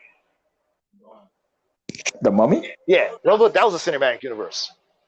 Oh, they were trying to do that. Yeah, why? Some people just want to see the Mummy over again.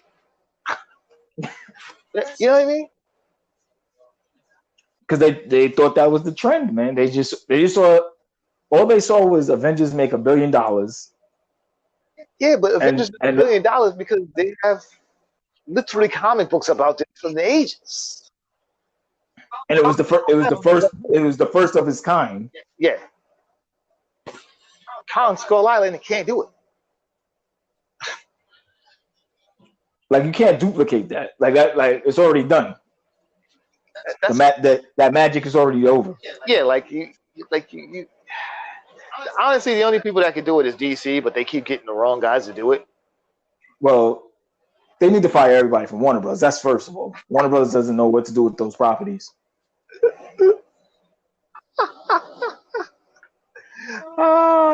You're right. Like they're just sitting there looking at it like, oh, what do we do with this? How do you? All right, you see Black Panther. You have all these other black heroes. Why do you not do anything? What's interesting was getting off the topic for a hot second. What's interesting about Warner Brothers is they bought they bought DC years ago, like in the 70s, I believe. And you mean you had all these characters and you did nothing but all you know how to do is make a Superman and a Batman movie? Like, come on now. They probably thought, like everybody else thought, that if we make a movie that's based on anything else outside of Superman and Batman, people won't understand. And that was the prevailing theory of like all time back in those days.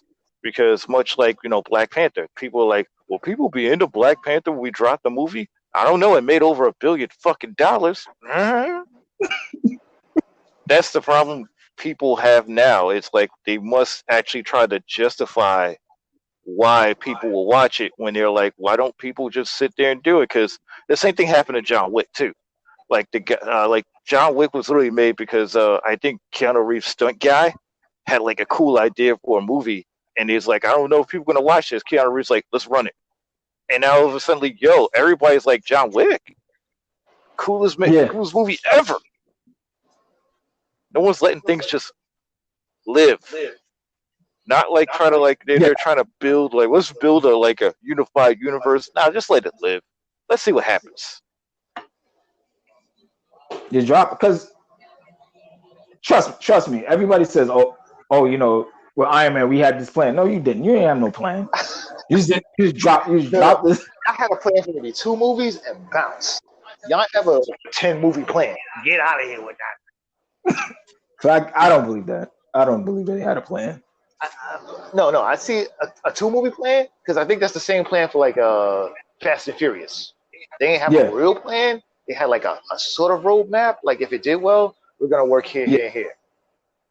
So then after a while, dude was like, all right, well, we're gonna run it. So y'all do something. Like people understand. That's like Disney bought them because that demographic they did not have anymore. That's like I don't believe this bullshit that there's a roadmap for this Marvel video game universe. I don't believe that shit. Why is there a Marvel video game universe? Like, why? Just make games. That's it. And then see what happens. Like, let's say y'all put all this time, Square Enix put all this time in this Marvel game, and people apparently kickoff. The Spider-Man game was the kickoff. What? Yeah. That's the rumor.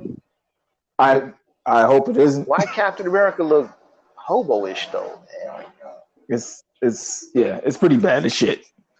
This universe is already starting off like shit. So no, the Avengers one, but the Spider-Man game is great. The Spider-Man is great.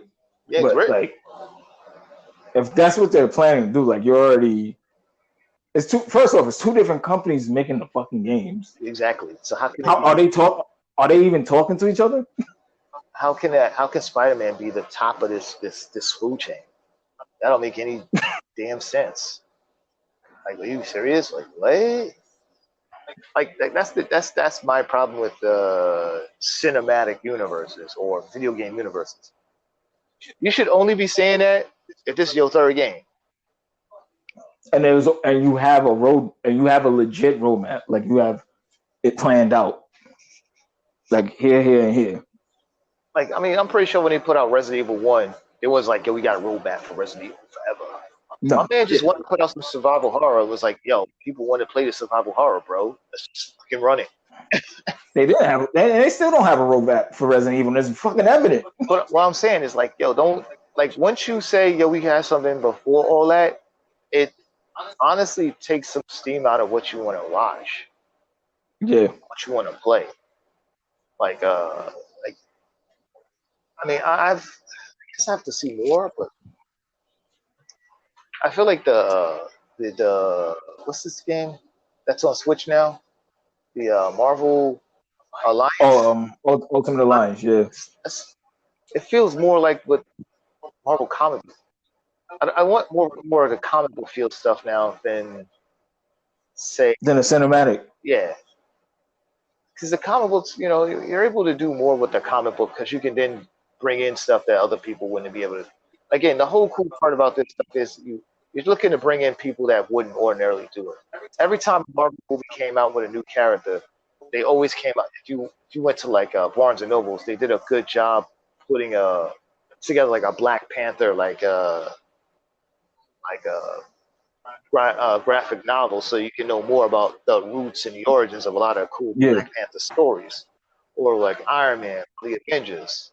This is the time to tell those cool stories that we know, but maybe they don't know. But by making it into like some like cinematic universe, like all right, so we know what Silver Sable was. Probably the people who played Spider-Man only know Spider-Man and Venom, or the usual kinds of dudes. So you bring in Silver Sable, hey, yo, who the hell is this bitch? Yeah, probably. But ironically, they are making a movie about her. But yeah. No, what I'm saying is bring in people that wouldn't ordinarily make it anywhere, but you could make something out of it. This is kind of my problem. Like DC though, their reliance on Superman and Batman have made me hate those properties now. Everybody knows the post gallery for Batman. How do you not know how to do Wonder Woman? How do you feel at Wonder Woman? I mean, before the new movie came out, before that, how do you continuously feel at Wonder Woman? How? Like, it just doesn't make any sense. We failed at Wonder Woman. Time to go back to Batman. Are you kidding me, bro? Like, throughout the 90s, you could have easily done Wonder Woman. No vision, man. No vision. My favorite part is people the whole, like my brother said, people wouldn't watch it. Did you try them? No. You're right. Yo, people were watching just about anything, bro. Like, what was that movie that Pamela Anderson was born? The hell? Like in the 90s, like there was so many more different fucking chicks in movie roles that was out there. You could have easily been running off that. Right? Oh, Barbed Wire. Barbed Wire or something. You kidding me? People watch that type of stuff. But you got to get the right people to write it. Again, like I said, we live the charmed life of people not making comic book movies comic booky. Right? Yeah. The one good thing about the Marvel movies is it didn't feel comic booky. People got mad and like, yo, man, Tony Stark didn't make Ultron. Why the hell is Ant-Man making Ultron? But then Ant-Man made Ultron. Why the hell is he making Ultron? Why? It don't make sense. Makes sense for Tony Stark to make him. He's the one in robotics. The guy who does bio stuff? What? Why? Why, Spooky? Why? There you go. My problem is Captain Marvel was kind of shoehorned. Captain who? Captain Marvel. Very shoehorned. Well, I don't hate the movie, but it's very basic.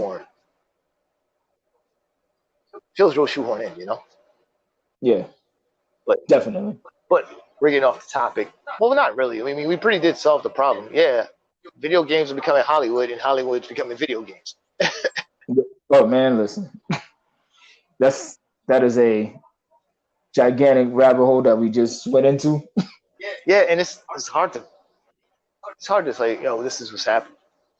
It's so hard to come out of it, right? Because like I said, the cool part about games now is that there's so many good indie games that you don't have to rely on AAA to give you what you want.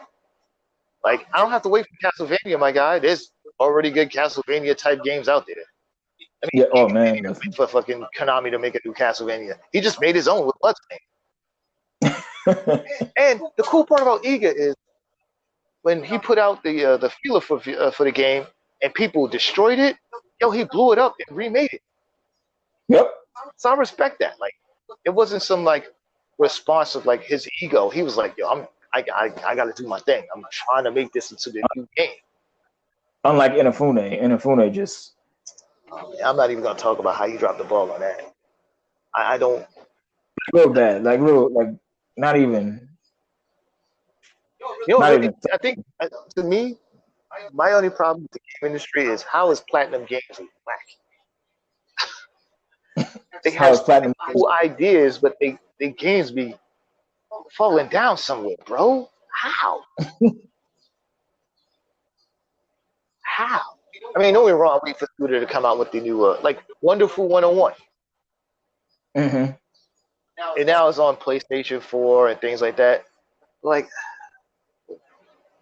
once you do the exclusive, like, if you're going to do an exclusive, it's got to be with the horse that's running fucking first right now.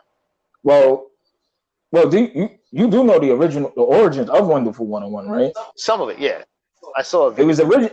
was originally supposed to be almost like a Smash Brothers type of deal where he wanted to use Nintendo characters. That's why they balked at it. That's right? why it was. Yeah, they was like, nah, you can't use the characters, so they just ended up making like generic ass superheroes. So.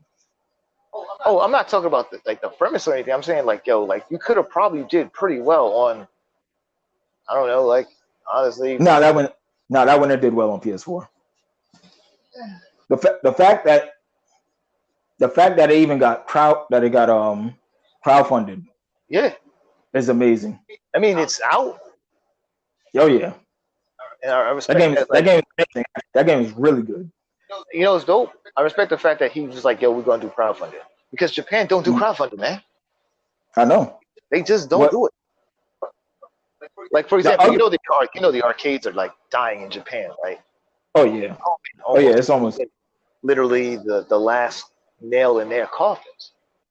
So one of the big name arcades put in they put in a what is that, a campfire, which is their version of like crowdfunding. Made its money in like 2 days. Oh wow. Do crowdfunding. And one of the guys who who know the arcade scene was like, yo, if they put it in out where Americans could put money in, they probably would have made their money faster. It's just there's something ain't too, if they're too proud to bet type of mentality. When they're willing to help you, let them help. If they're willing to help, yeah, you're right. I don't see why that's a bad thing. Just let them help, bro. So like now, now everything's back to normal because they still got to pay rent and stuff. So it's still gonna be, they still got a long road because it's one of those things. But like, yeah, man, like they just don't allow for stuff. So like for Igarashi and all those other developers and stuff to say, yo, I'm going to freaking like Kickstarter to do my game. That's big, man. That's big. I'm even surprised. I'm surprised Suda hasn't done it. Why? He got no more heroes. He good. Yeah, I know. I would have thought he would have tried to use that. No more heroes gonna make his money, bro. He gonna get. Oh yeah. Oh, absolutely. So I think no more heroes money. Yeah, no more heroes is like his go-to if he needs money. Yeah, exactly. Like think about how long it took him to make 3 versus over 2 over 1. He's like, I'm gonna hold on to this property. I say the property that was ahead of its time was honestly, what was that game? It's a platinum game with I forget the name of it. But they were like a hero shooter before people knew what hero shooters were. Yeah. On Xbox 360 and PS3. What the hell's the name of it? I have it. It came from it had the guys from Mad World. Oh, damn, I know what you're talking about. Yeah, like Anarchy Reigns, I think it was called. Anarchy Reigns was ahead of the game. You can put an Anarchy Reigns right now and it's making what? It's a hero shooter. Pretty much. It's an arena shooter. Guys have different abilities, and everybody just jumps in the arena and punches you in the face. 360 had a pretty good online comparison. PS3 didn't. But you put that right now, you remaster this bad boy, I can tell you right now, you put that on PC right now, you make it dope. It's a game built for this type of, like, people are used to it. Like, they have, like I said, you got your Overwatches and stuff like that. People now know what that means, They didn't back in the day. They took a lot of things for granted. And it had a story mode. That is, oh shit, that's right. It did have a story mode. A pretty decent story mode. So yeah, like, you know what I mean? Like these things, like I'm surprised Platinum hasn't revisited that series. they put out the Vanquish, which is a pretty good game.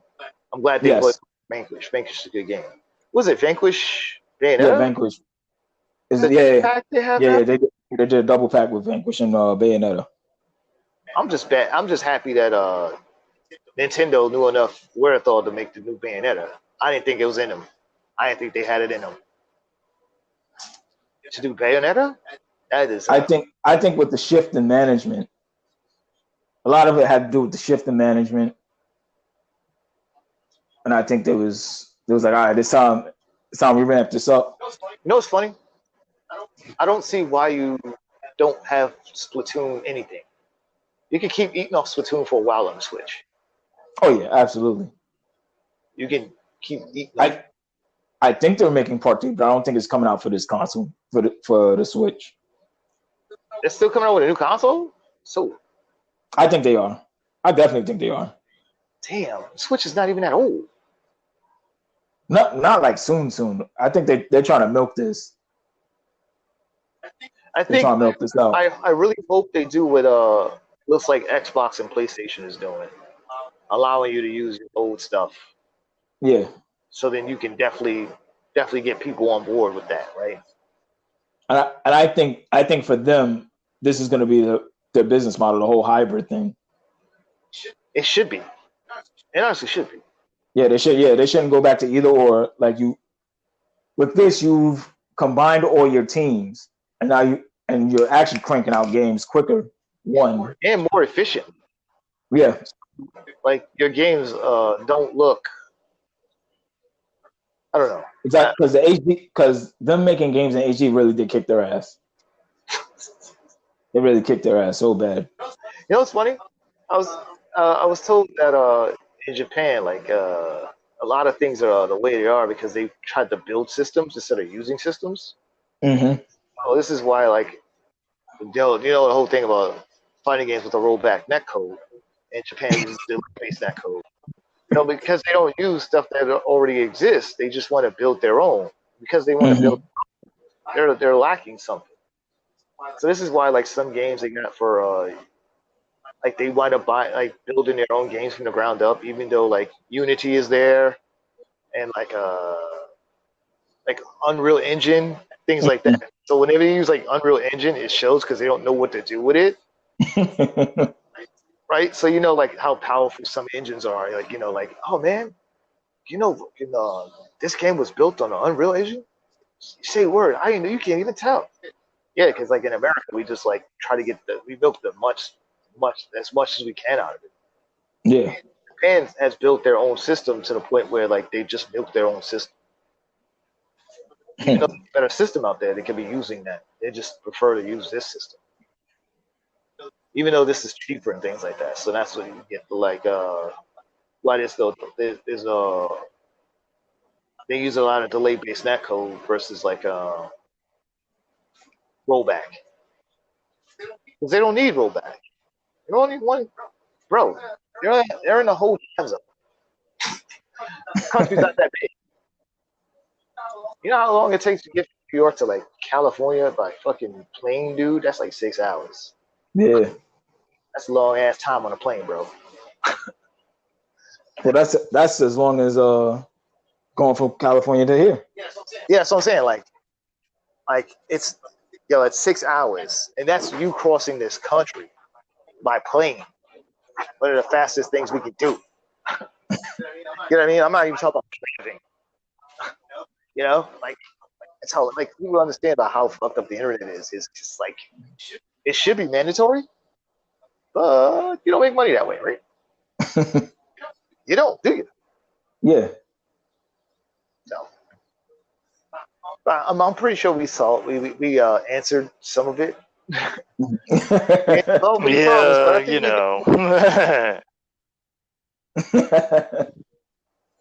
waving, Yeah. I think they're merging together. Mm-hmm. Because this is where money's at. I don't particularly think Hollywood puts more stock into either or. I think that the video games are coming to Hollywood than the other way around, right? Because like, there's no movie now not going to be a movie. It's going to be a video game. We haven't got to that point yet. But at the same time, there's a Monster Hunter movie coming out, so you know, they just put out a picture of Mila Jovovich with the slinger. Oh shit! Yeah, you forgot about the Monster Hunter movie. I totally forgot with Mila Jovovich and Tony Jaa. Tony Jaa. Yeah. Can't wait, bro. Can't wait for mediocrity. Hell yeah. Hell yeah. Even that. I mean, I guess my problem is like,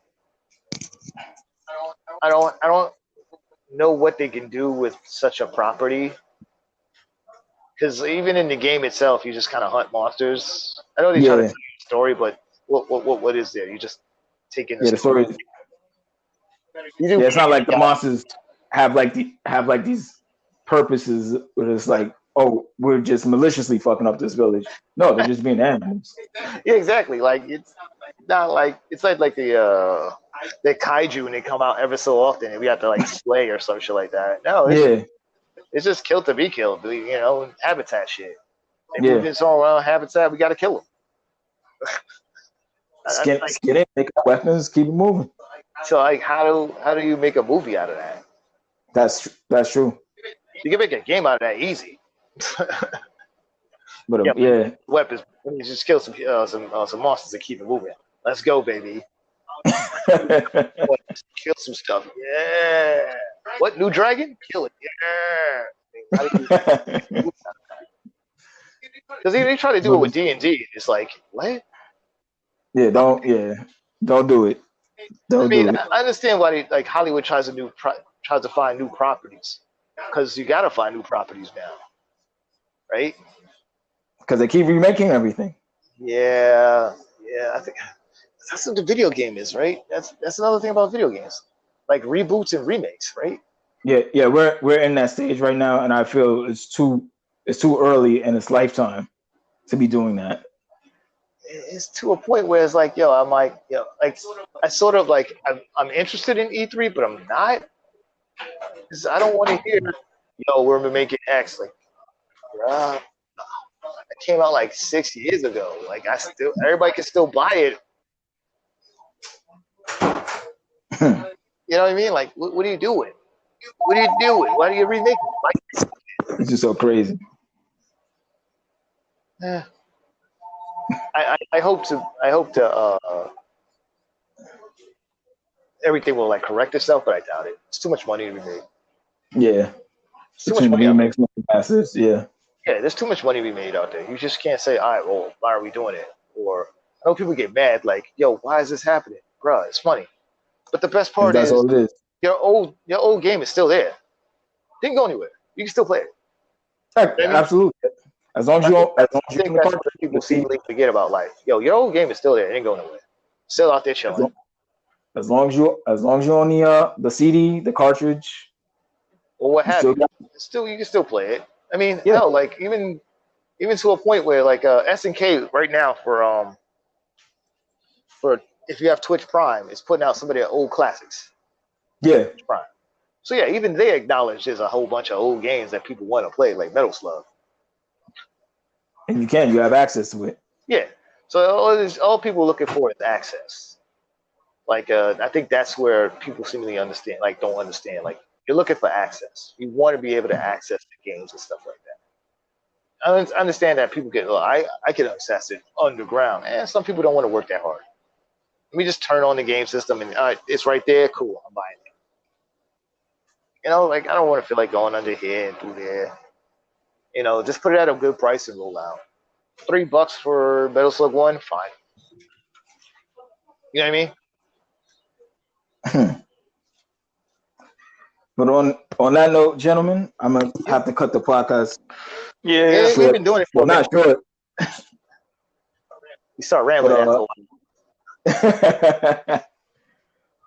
But if you guys have anything you want to plug, or if you have social media outlets you want to plug, Go ahead and show. Go ahead. I'll tell you right now, I don't use my social media for anything but making fun of people. So I don't have anything particular to plug. I don't use any of my Instagram. Like I only put like 2 pictures on my Instagram, and if you watch my Twitter, most of it is pictures from Japan. So I don't think you want to see that. So my Twitter is Salty Gamer, and that's it. That's my Twitter. I guess I can plug Angry Viking Press, a company I kind of help run, but kind of don't run anymore. You can check angryvikingpress.com. We got all kinds of stuff on comic books and all the unique stuff we've been doing over there. I'm on Twitter mostly. Twitter at SORATA27. That's Twitter. That's Sorata27. That's my Twitter. If you want to come by and see all the dumbness I actually post, please be my guest. Outside of that, no. That's all. All right, guys. Thank you guys for being my guests. Absolutely had fun. Had a blast with this topic.